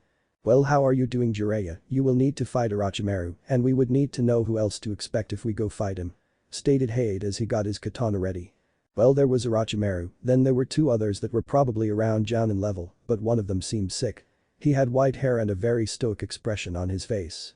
The other had grayish hair and a pair of glasses on his face. Said Shizune. The bastard that tried to take Hinata is here now. Yelled Naruto in surprise. Hinata? Asked Shizune in confusion. The Gaki's girlfriend that happens to be the heir to the Hyuga clan. She was captured by this ninja during the invasion, but Naruto was able to rescue her before they got back to Orochimaru. Explained Jiraiya. He is mine and only mine. Hade and Shizune can go and fight Orochimaru's dog, Kabuto, since he is stronger than Kimimaro. Said Naruto, to which he got a nod from Jiraiya. Well then, let's get on our way so that we can help Tsunade. Said Hade as he grabbed Jiraiya to help him until they got to the battle. A little while later, after Tsunade had tried to poison Orochimaru only to be stopped by Kabuto at the last second, was breathing quite heavily. She was unable to land a single hit against the elusive snake, no matter how hard she tried. I should have asked the brat how he did that flash step technique after we made the bet. Orochimaru wouldn't be getting away if I was even twice as fast as I am now. Thought Tsunade. Bukuku Tsunade, you have gotten slower since last time we fought. I guess always being on the move over these past years have gotten you lazy. Said Orochimaru jokingly. You're lucky that your newest toys decided to help when they did, or you would already be dead. Growled out Tsunade. I doubt that, Kabuto, why don't you just finish her now that we've had our fun with her? Said Orochimaru. Yes, Lord Orochimaru. Said Kabuto as he jumped down right in front of Tsunade and took out a knife. You think that your lackey can beat me, Orochimaru? Don't make me laugh. Said Tsunade. Who said anything about me being the one to beat you? Asked Kabuto right before he slit his wrist. This caused blood to come gushing out and cover a stunned Tsunade. Memories of her loved ones covered in their own blood flashed through her mind as she began to shake in horror at what had happened. Pretty soon she was completely cut off from reality as Kabuto's wrist healed and he made his way to Tsunade with a dagger in his hand. The greatest medic this world has ever seen defeated by nothing more than the sight of blood. How pathetic, and here I was thinking that I might actually get a challenge out of this fight. Said Kabuto as he raised the dagger above his head to deliver the finishing blow. Blind release. Piercing air spear. Came a shot and Kabuto was forced to jump by as a blast of air in the shape of a spear went right through the area that he just was. Ah well, if it isn't Jiraiya and his posse of ninja here to fight me. Said Orochimaru as Kabuto landed alongside him and Kimimaro. Orochimaru, you bastard. I am going to make you pay for what you did to sensei. Shouted Jiraiya. Is that so, Jiraiya? I don't think that a dope like you could defeat me. Said Orochimaru with a smirk. Everyone remember who you got, Naruto. I expect you to do your best, like your father. Said Jiraiya as he leapt at Orochimaru to start their fight. Naruto nodded before he locked eyes with Kimimaro, and the two nodded in some unspoken agreement that they would fight once more. They leapt to the side away from the last three ninjas still left. So I get two Jounin to myself. Don't you think that it is a little unfair to be fighting 2 against 1 against nothing more than a genin? Shouldn't one of you be helping Naruto in his fight against Kimimaro? Asked Kabuto politely for some reason. Naruto can handle himself, and you, Kabuto, are under arrest for betraying Konoha in the invasion and siding with a traitor. Said Hade, which made Kabuto grin a bit more. Naruto Uzumaki, we meet again, and this time without anyone to get in the way again. I have been looking forward to this fight for some time now. Said Kimimaro. I've been looking forward to this myself, Kimimaro. Last time we were both weakened, but this time we can fight at full strength. Replied Naruto. Then show me how much stronger you have gotten. Said Kimimaro as a bone grew out of his wrist into the size of a slightly longer katana. Gladly, rise from the eternal ashes, Ultori Tiru. shouted Naruto as a cloud of dark ashes came from the ground and engulfed him before Kamimuro's eyes. Naruto finally stepped from the cloud to be covered in his black armor and the crimson and black blade, Tori Tiru in his hands ready to fight. Cue music. Frontline by Pillar. The two looked at each other for a little while, but then suddenly Kamimuro charged towards Naruto wanting to kill him quickly, but Naruto raised his sword and swung it sending a wave of crimson energy at Kamimuro. Kamimuro jumped over the blade of energy as it hit a wall behind him. He continued on and slashed at Naruto who blocked it with Tori Tiru. The two of them started a series of attacks and counter-attacks. It didn't even seem as if the two of them were even trying to defend themselves as each block turned into an attack. Sparks flew as the two fought using only swords and no jutsu, since this was a fight to see who was better than the other at using a blade. Suddenly an opening showed in Naruto's defense, and Kamimuro shot forward to deliver the first strike, but left an opening himself, and the two delivered strikes to each other around the shoulders. Both attacks barely did anything as Kyuubi's chakra quickly healed the wound, and Kamimuro's bones quickly sealed the wound. Both jumped back and to think over what they needed to do in the next series of attacks. Suddenly Kamimuro raised his hands up and bent the hands back and started to fire what appeared to be spikes from his wrist in a rapid speed. Naruto started to dodge back and forth while using Tori Tiru on the spikes that he couldn't dodge. Jumping into the air he brought his blade down and fired a wave of crimson energy at Kamimuro that destroyed every spike it hit. Kamimuro jumped back to dodge the attack again, only to see a bunch of air bullets heading right for him. He raised his bone sword up and slashed at three of them, but a fourth hit his leg, causing him to lose his balance. Naruto capitalized on this and launched a series of strikes at the off-balance Kamimuro. At this point Kamimuro could only defend while backing up, but he was at a disadvantage and received cuts alongside his ribs that healed. However, each attack hurt and caused him to lose his chakra when his bones grew. Kamimuro tried to hit Naruto with his finger bullets, and Naruto jumped back avoiding the attack. Kamimuro used this to activate the first stage of his cursed seal, and the black markings covered his body, and a second sword grew from his wrist. Kamimuro launched himself at Naruto, disappearing from view for a second before he appeared behind Naruto and struck at him. Naruto raised Tori Tiru in defense, but the force behind the attack launched him across the street into a building. Naruto stood up with blood coming from a gash in his head, but he didn't get to rest as another attack from Kamimuro came from his side and he ducked low to dodge, but he got hit by the knee that came from below that sent him over the wall and into the air. Kamimuro appeared above him and tried to cut him in half, but Naruto raised his sword in a meager defense that saved his life, but still caused him to be launched into the ground. Naruto stood up shaking with blood coming from multiple cuts in his body, but they were nothing as Kyuubi had already started to heal him. "You're faster than last time we fought, Kamimuro," stated Naruto as Kamimuro appeared 15 feet in front of him. "Last time we fought, I was in a weaker condition, but Kabuto was able to stave off the effects of that condition for a little while," stated Kamimuro. "Cue new song, Breathe Into Me by Red." "Well that's too bad, but I'm still faster," stated Naruto before he disappeared from view using flash step. Kamimuro bent back as Tori Tiru nearly cut his throat before he had reacted. At this point the two were jumping from wall to wall slashing at each other at speeds most people would be unable to follow in the least.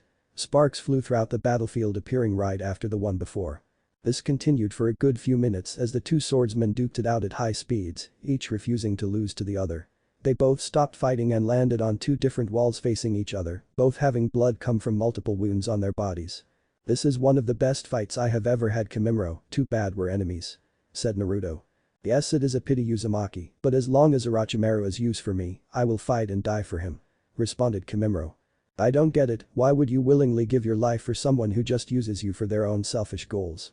I knew someone just like you before, Kamimuro, he taught me what it truly means to be powerful. It all comes from protecting the people who you love, as long as you fight for them then you are powerful," said Naruto. "Orochimaru gave me a purpose to live for Uzumaki, if it wasn't for him, then I would be dead or a mindless killing machine. When he found me I was a savage and he cured me of my bloodlust, then when I got sick, he dedicated years to finding me a cure, so I will fight for him until I am no longer useful in his eyes," responded Kamimuro. "It's a pity that someone like you serves for a monster like Orochimaru," said Naruto. "A monster in your opinion? Now let us finish this battle once and for all," said Kamimuro as the second stage of the curse seal started to change his appearance and his two bone swords started glowing dark purple with energy. "Let's reap upon the eternal ashes, Tori Tiru," shouted Naruto as his blade glowed a bright crimson as it changed into the appearance of a scythe. Naruto's hair changed a bit too as his hair got crimson highlights and grew wilder as his face took on a bloodthirsty grin. "Come at me, Kamimuro, and let Tori Tiru taste your blood once more," he yelled. The two warriors charged at each other with both having their weapons glowing with power. They swung and the two weapons collided, creating an explosion of purple and crimson energy where they met. The two flew backwards from each other, hitting the walls that they had just been standing on previously. Both got to their feet and started striking at the other, intent on defeating the other, and soon they were both covered in deep cuts and bleeding heavily. Both jumped back and got ready to unleash powerful attacks at the other opponent. With both of their weapons glowing once more, they started to swing, but at the last second Kabuto and ICHeart landed between the two warriors, and Naruto quickly altered the course of his attack to miss. Well, it was too late for Kimimaro, as his attack went straight at Naruto and the other two ninja. Kabuto and ICHeart both saw the attack coming and jumped back, but both were hit by the shockwave of the attack and were sent flying away from the attack. Naruto raised his sword up as it changed back to normal after he launched all that energy into the last attack to put up a meager defense against the attack. The attack collided with Naruto and his sword, and it exploded, causing him to scream out in pain from the powerful blast. He flew from the explosion covered in burns and deep cuts covering most of his body and landed right alongside the still stunned Tsunade. Kimimaro himself had used up the last of his energy and was now in his original form, looking pretty weak and bruised up himself. He started to limp towards the unconscious Naruto, intent on finishing the fight. However, Kabuto was now standing over the two Konoha shinobi, contemplating on who to kill first. "I might as well kill the Sannin, as the brat seems to be passed out," thought Kabuto as he raised the dagger in his hand once more, intent on killing Tsunade. ICHeart was trying to make it over in time to stop it, and Shizune was unconscious a few meters away herself. Tsunade looked at the blade falling and closed her eyes, waiting for the end, but when a liquid splashed across her face, she looked up and gasped in horror and surprise. As Naruto was standing above her with a dagger sticking through his right shoulder. Naruto coughed up blood on Kabuto and grabbed the hand that held the dagger with one of his hands. "Hey old lady, get ready to pay up for that bet we made earlier," said Naruto weakly as he held his right hand at his side while his left hand held onto Kabuto's hand. Naruto formed the Rasengan and, despite Kabuto's best efforts, shoved it into Kabuto's gut, sending him across the battlefield in a heap alongside where Kimimaro was now standing. He tried to stand, but soon fell when he discovered that the attack had done much more damage than he thought. Kimimaro helped him up and they stared down ICHeart, who was the only ninja left that could still fight on both sides. "Tsunade, you have to snap out of it and heal Naruto or he will die," said ICHeart as he stared down the two sound ninja. Naruto had finally collapsed from his wounds and chakra exhaustion. Tsunade finally snapped out of her fear and began to frantically heal Naruto and was soon joined by a weakened Shizune who had finally woken back up. Both tried hard and soon his wounds had closed up and was breathing weakly but steadily. Orochimaru and Jiraiya had stopped fighting to watch the end of their battle, and Orochimaru narrowed his eyes at the unconscious Naruto. "If I don't do something about him now, then he could be a real pain in the next few years," he thought as he launched himself at Naruto. Jiraiya tried to intervene but was kicked away while shouting out a warning to Tsunade. Tsunade saw Orochimaru with his sword sticking out of his mouth heading straight for Naruto. She did the only thing that she could and jumped in front of the blade. Orochimaru laughed as he didn't see the point of sacrificing her life for someone who would die, despite what she sacrificed. But that soon turned to a grunt as he was blasted across the battlefield by Tsunade, who had used her regeneration jutsu to heal herself. Pretty soon she was pounding him across the battlefield. He struck at with his sword and was able to buy himself enough time to reach both Kabuto and Kimimaro. "This isn't over, Tsunade and Jiraiya, not even by a long shot. I will kill both of you and destroy Konoha," said Orochimaru as he and his two followers sank into the ground. It had been a week since Naruto had woken up from the wounds he had suffered in his fight against Kimimaro and Kabuto. They were now on their way back to Konoha so that Tsunade could take up the mantle of being Hokage. It was during this week that Naruto had finally learned to talk to his sword on his own terms instead of waiting for it to call him into his plane of existence. Orochimaru looked like a full-grown man wearing a torn-up black cloak that hid his entire body from view. His eyes were black and his hair was blonde with orange and crimson highlights going through it. His face was rough but friendly looking. He had used this as a way to train at night while he was sleeping. Orochimaru had been helping him ever since to help train up his swordsmanship and to reach the next stage of his transformation. He learned that next stage would consist of his spiritual energy instead of focusing on the demonic energy of the Kyuubi. Let's just say that he learned a lot lately from his blade. The next phase of his transformation was coming on slowly, but he was able to maintain it for about 1 minute before he got exhausted. But he theorized that it would be enough to take out most enemies in that amount of time. Kyuubi and Orochimaru both were amazed by how quickly he took to learning the spiritual energy of the blade and believed that he would master the next phase in no time at all. "So Gaki ready to be back at the village?" asked Jiraiya, breaking Naruto from his thoughts. "You have no idea, Iro Sennin, I just can't wait to see my Hime," said Naruto, which made Shizune and Tsunade smile at the boy's sweetness. After the recovery, Naruto apologized to Tsunade about the comments that he made, and she quickly apologized herself, and the two quickly got along. Tsunade told him all about his mother since she had trained Kushina, like Jiraiya trained Minato. In return, he told her about how his life was and about Hinata most of the time. Shizune and Naruto quickly bonded and soon acted like they were brother and sister. The two also exchanged stories about their adventures and even showed each other a few jutsu that could help the other in turn. "Well Gaki, we should be back at the village any minute now and then you can go see your little girlfriend," said Jiraiya. "As long as you don't spy on me for any of your future books, you pervert," responded Naruto. "Jiraiya, you spied on him and his girlfriend?" asked Tsunade silently, which put Jiraiya on edge at the tone of her voice. Well, you see, I was just trying to make sure that the Gaki didn't do anything perverted. You know, said Jiraiya before he was sent flying across the village thanks to a kick delivered by an angry Tsunade. "Well, I guess you know where the Hokage Tower is, Bachan, so I will see you later," said Naruto before he disappeared using his flash step. "I am going to start using honorifics for some characters, correct me if I make mistakes. Bang brat for calling me that I should beat him too within an inch of his life," said Tsunade before she turned and started towards the tower with Shizune bringing up the rear. Naruto had finally made it across town using his flash step, to which he was close to mastering, now that he used it as much as he possibly could. He was now standing outside the walls of the Hyuga compound walking up to it so that he could see Hinata. However, before he reached the gates to ask the guards if he could see Hinata, the gate suddenly opened with a shout of Naruto-kun. And suddenly he was tackled to the ground by a familiar girl with lavender-smelling hair. "Hey Hinata-chan. Did you miss me that much?" asked Naruto with a smile as he hugged the girl back. Then he noticed many of the civilians glaring at him and Hinata, but he didn't mind until he heard one of them muttering something about the demon whore.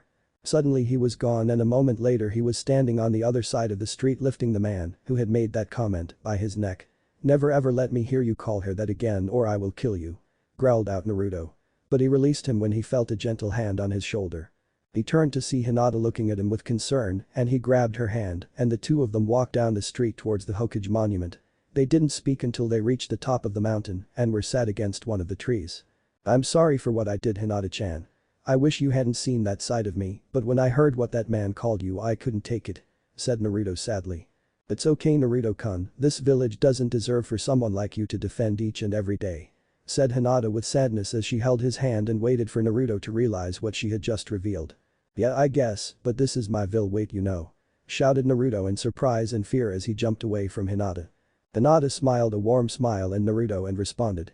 "Naruto-kun, I have known for years now, most of the Hyuga clan knows since we can see your chakra with our eyes.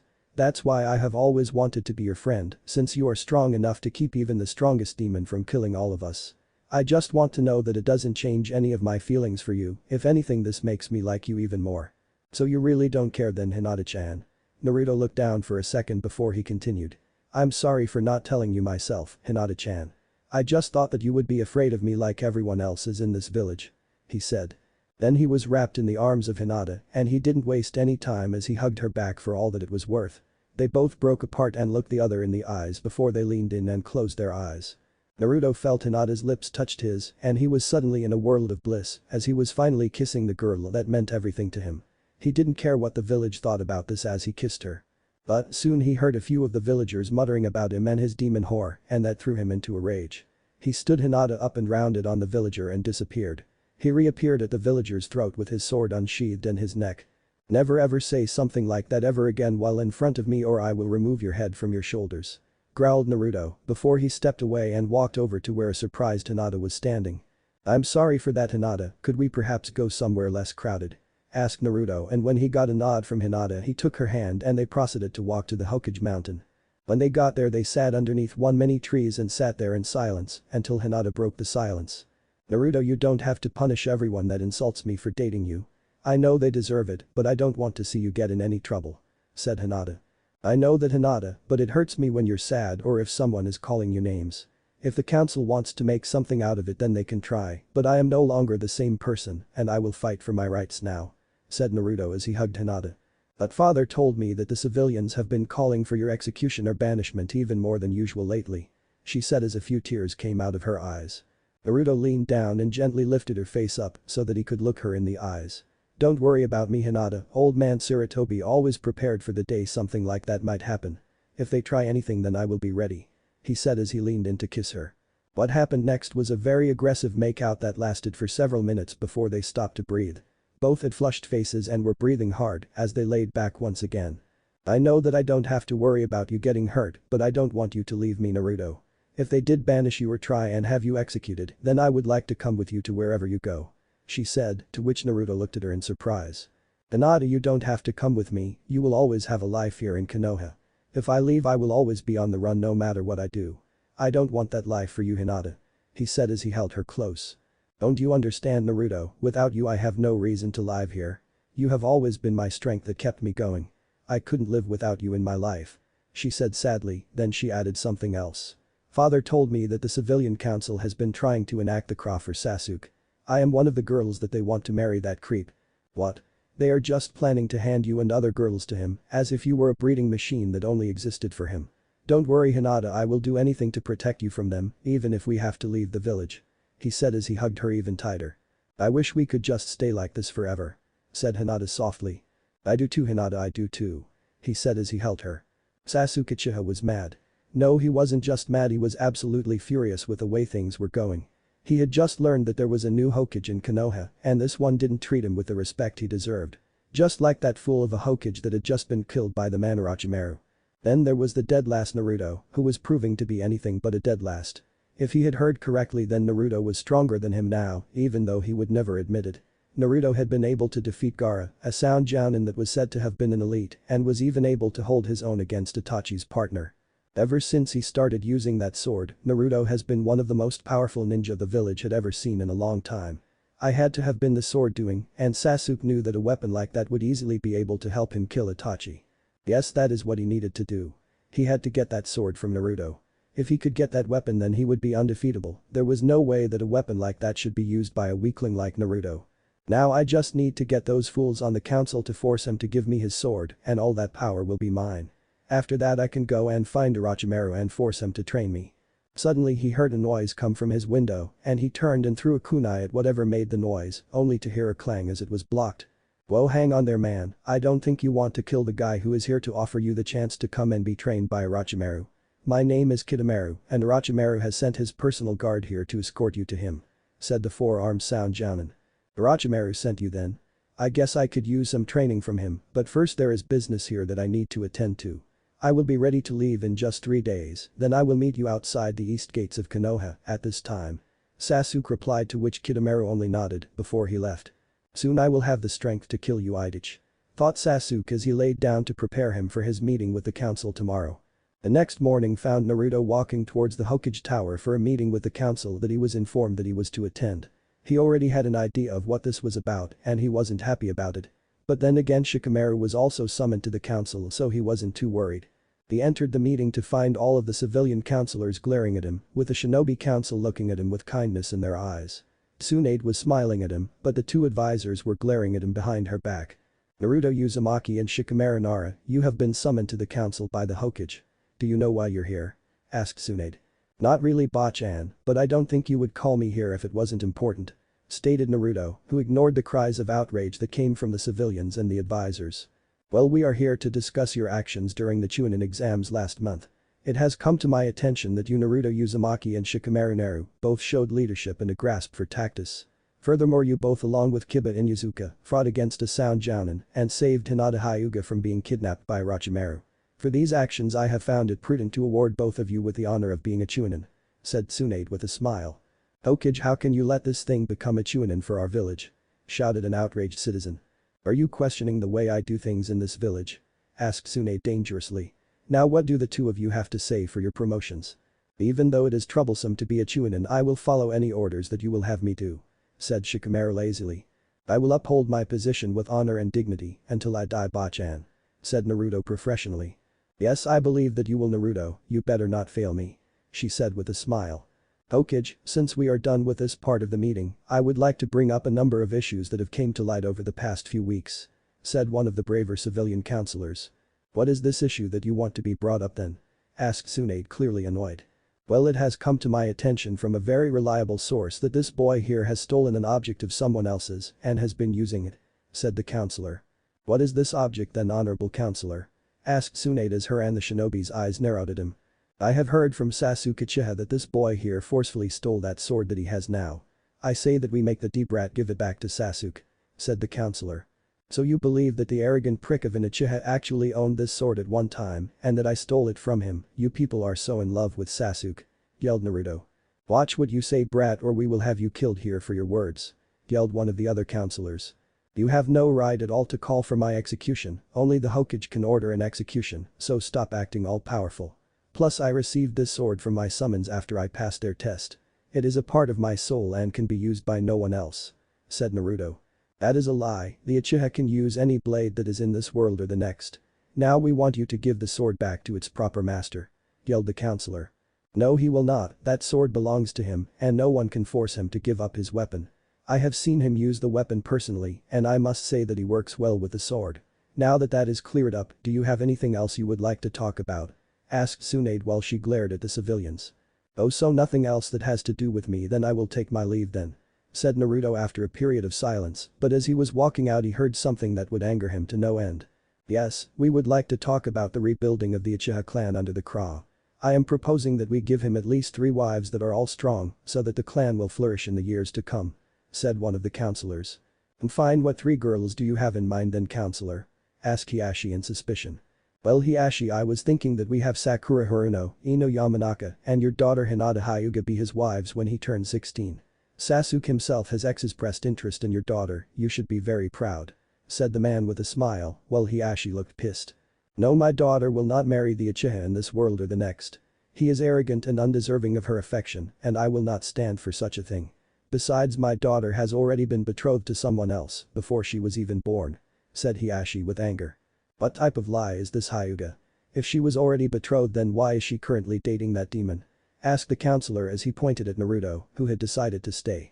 "What my daughter does is of no concern to you. As long as my daughter is happy, then I do not care about who she sees. If my daughter still loves this boy when she is 16, then I will allow them to marry," said Hiashi, to the surprise of everyone in this room since most believed him to be a very cruel man. "This is an outrage, Hyuga. We must give the Uchiha whatever he wants if we want to remain powerful in the years to come," shouted one of the civilians. "One clan doesn't change a village, but it is how all the clans work together to survive that shows how powerful a village truly is. Everyone in the village must pull their own weight if they want even the slightest of chances of surviving," came the voice of Naruto. "Shut up, brat. How dare you talk during a meeting that doesn't include you, Anbu, arrest this thing," yelled one of the counselors. However, when before the Anbu moved, they were shot a look by Tsunade that clearly stated for them to back off. They stayed back and decided to watch the show carefully. "I have every right to speak as you have already mentioned me by nickname earlier in this discussion. Furthermore, the civilian council has no right at all to call upon the ninja of this village, only the Hokage can order the ninja to do something. I have studied the laws of Konoha more than almost anyone and I now know most of the rules by heart," said Naruto, to much of the council's shock. "I like this kid, he isn't even afraid of any of the people in this room despite his age.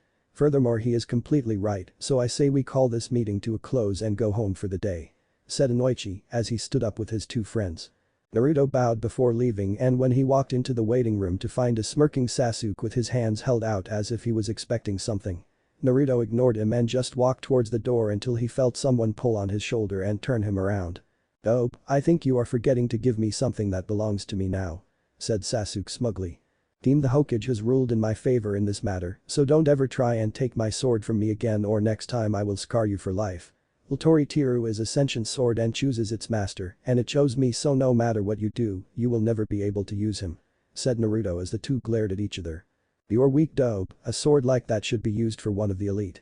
I could use that sword to kill my brother and become the most powerful ninja in the world, well you will just die," said Sasuke in anger. "Whatever, I'm leaving here, team.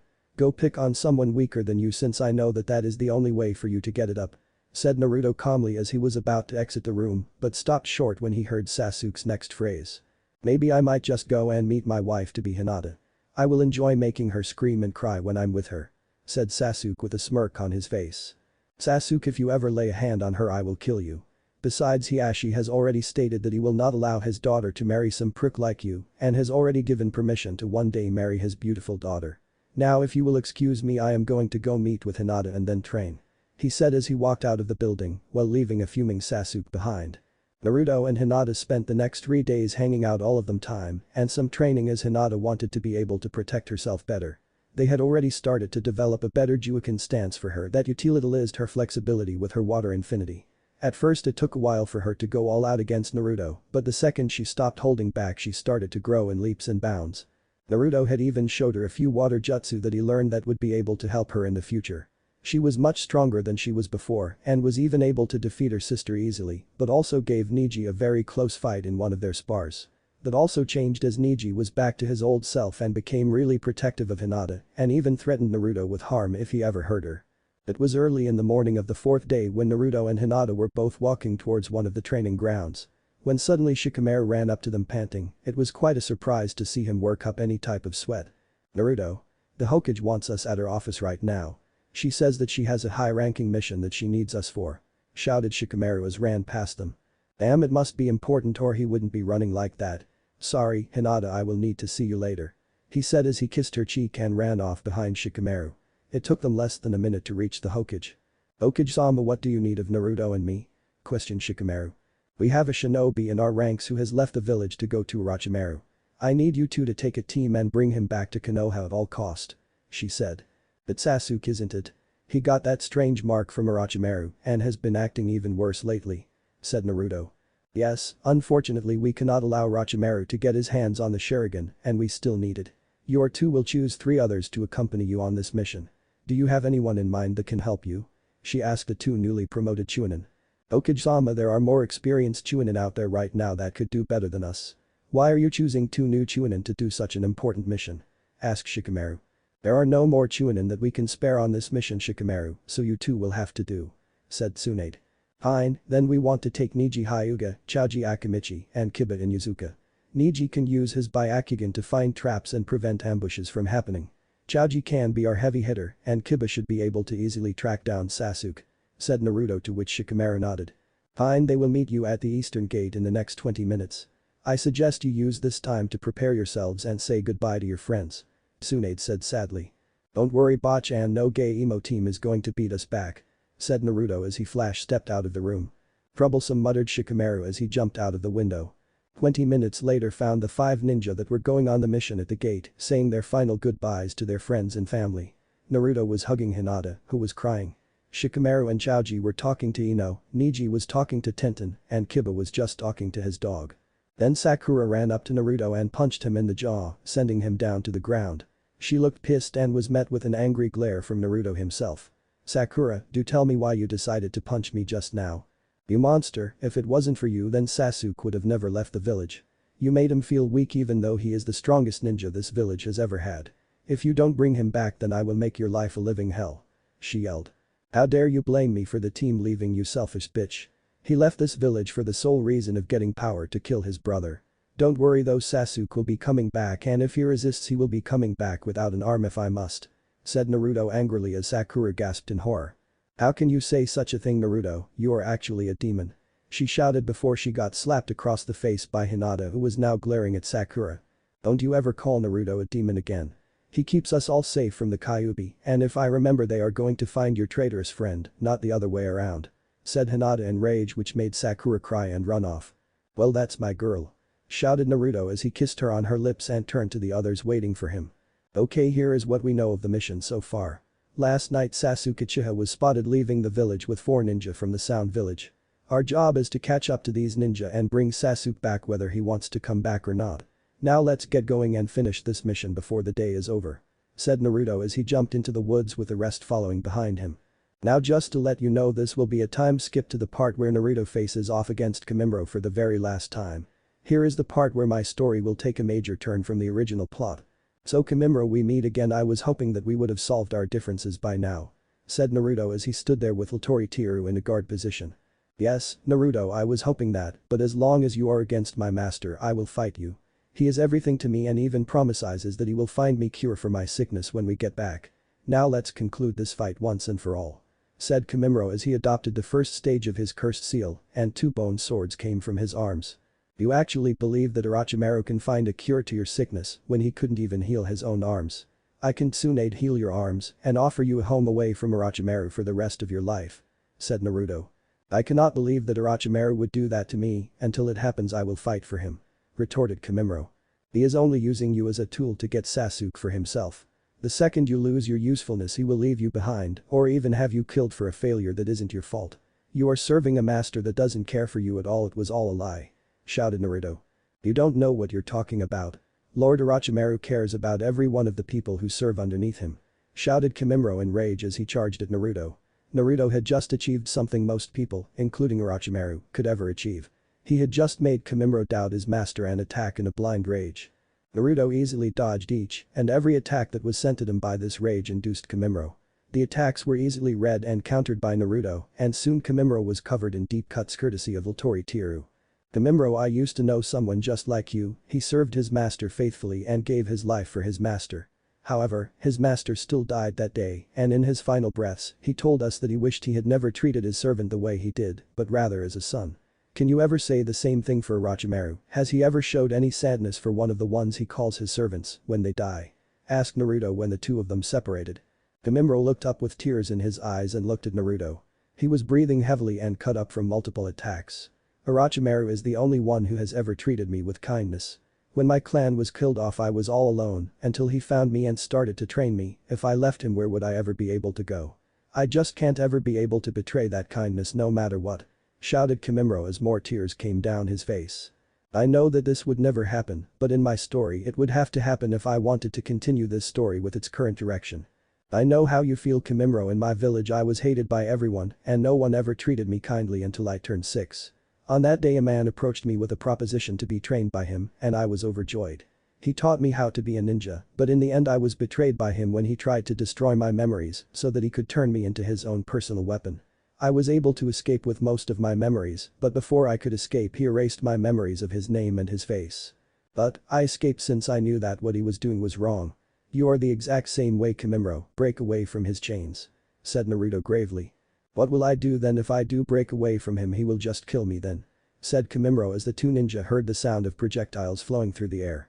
They jumped back closer to each other and saw that there was a team of 3 sound jounin facing them.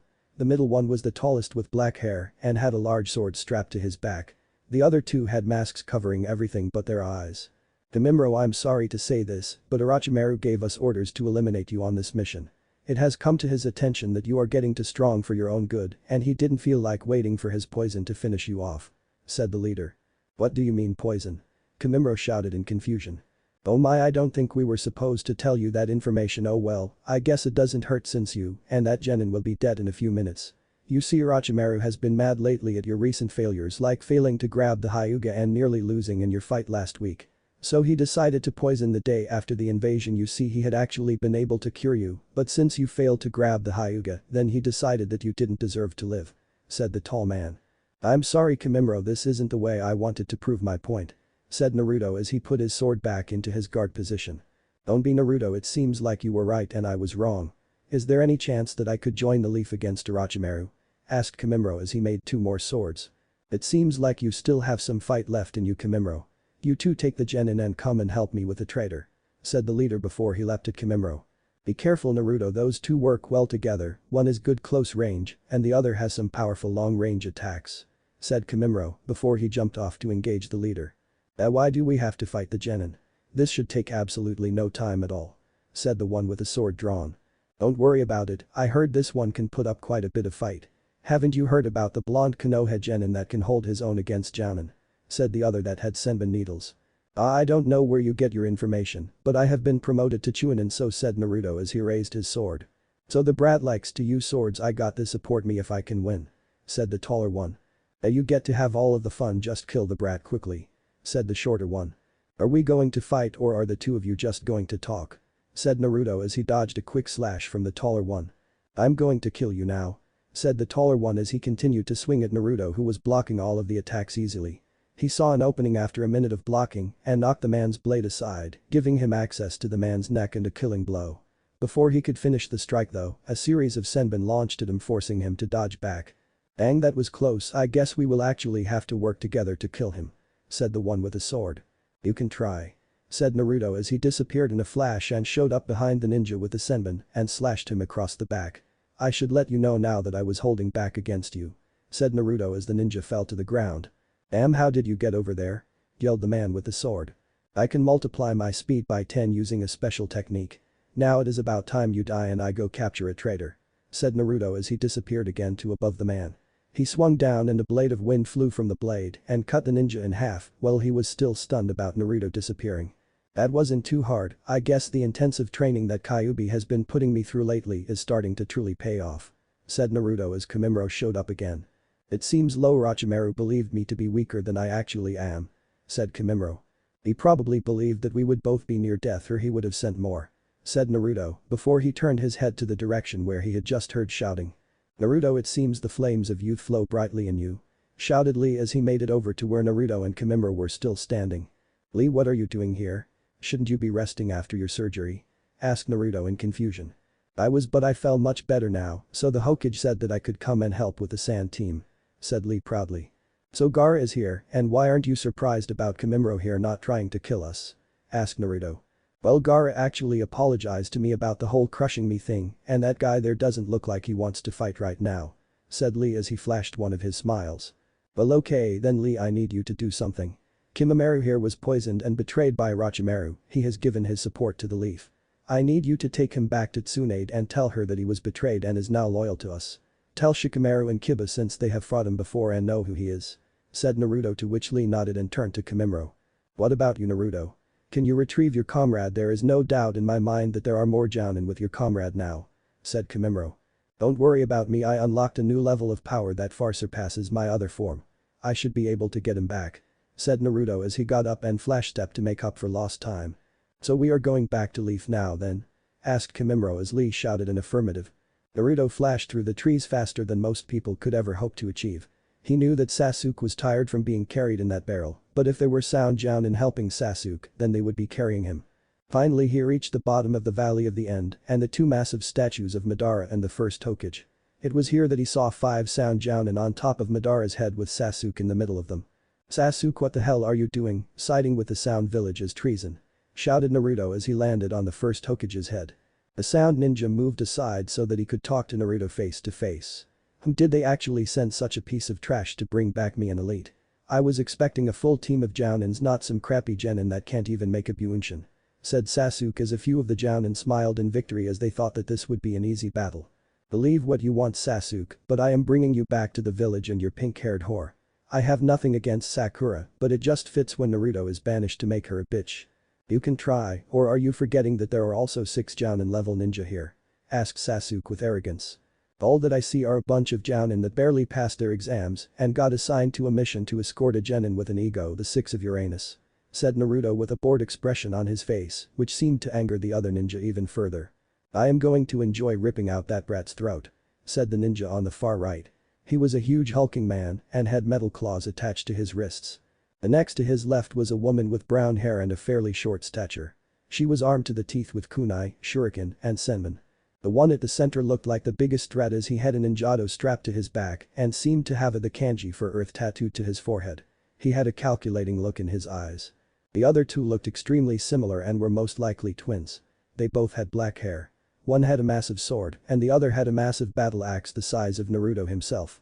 "You scum won't even be able to touch me," shouted Naruto. "You brat, I am going to rip you apart," shouted the man with the massive sword as he leaped across the canyon at Naruto with his sword raised high, ready to crush Naruto.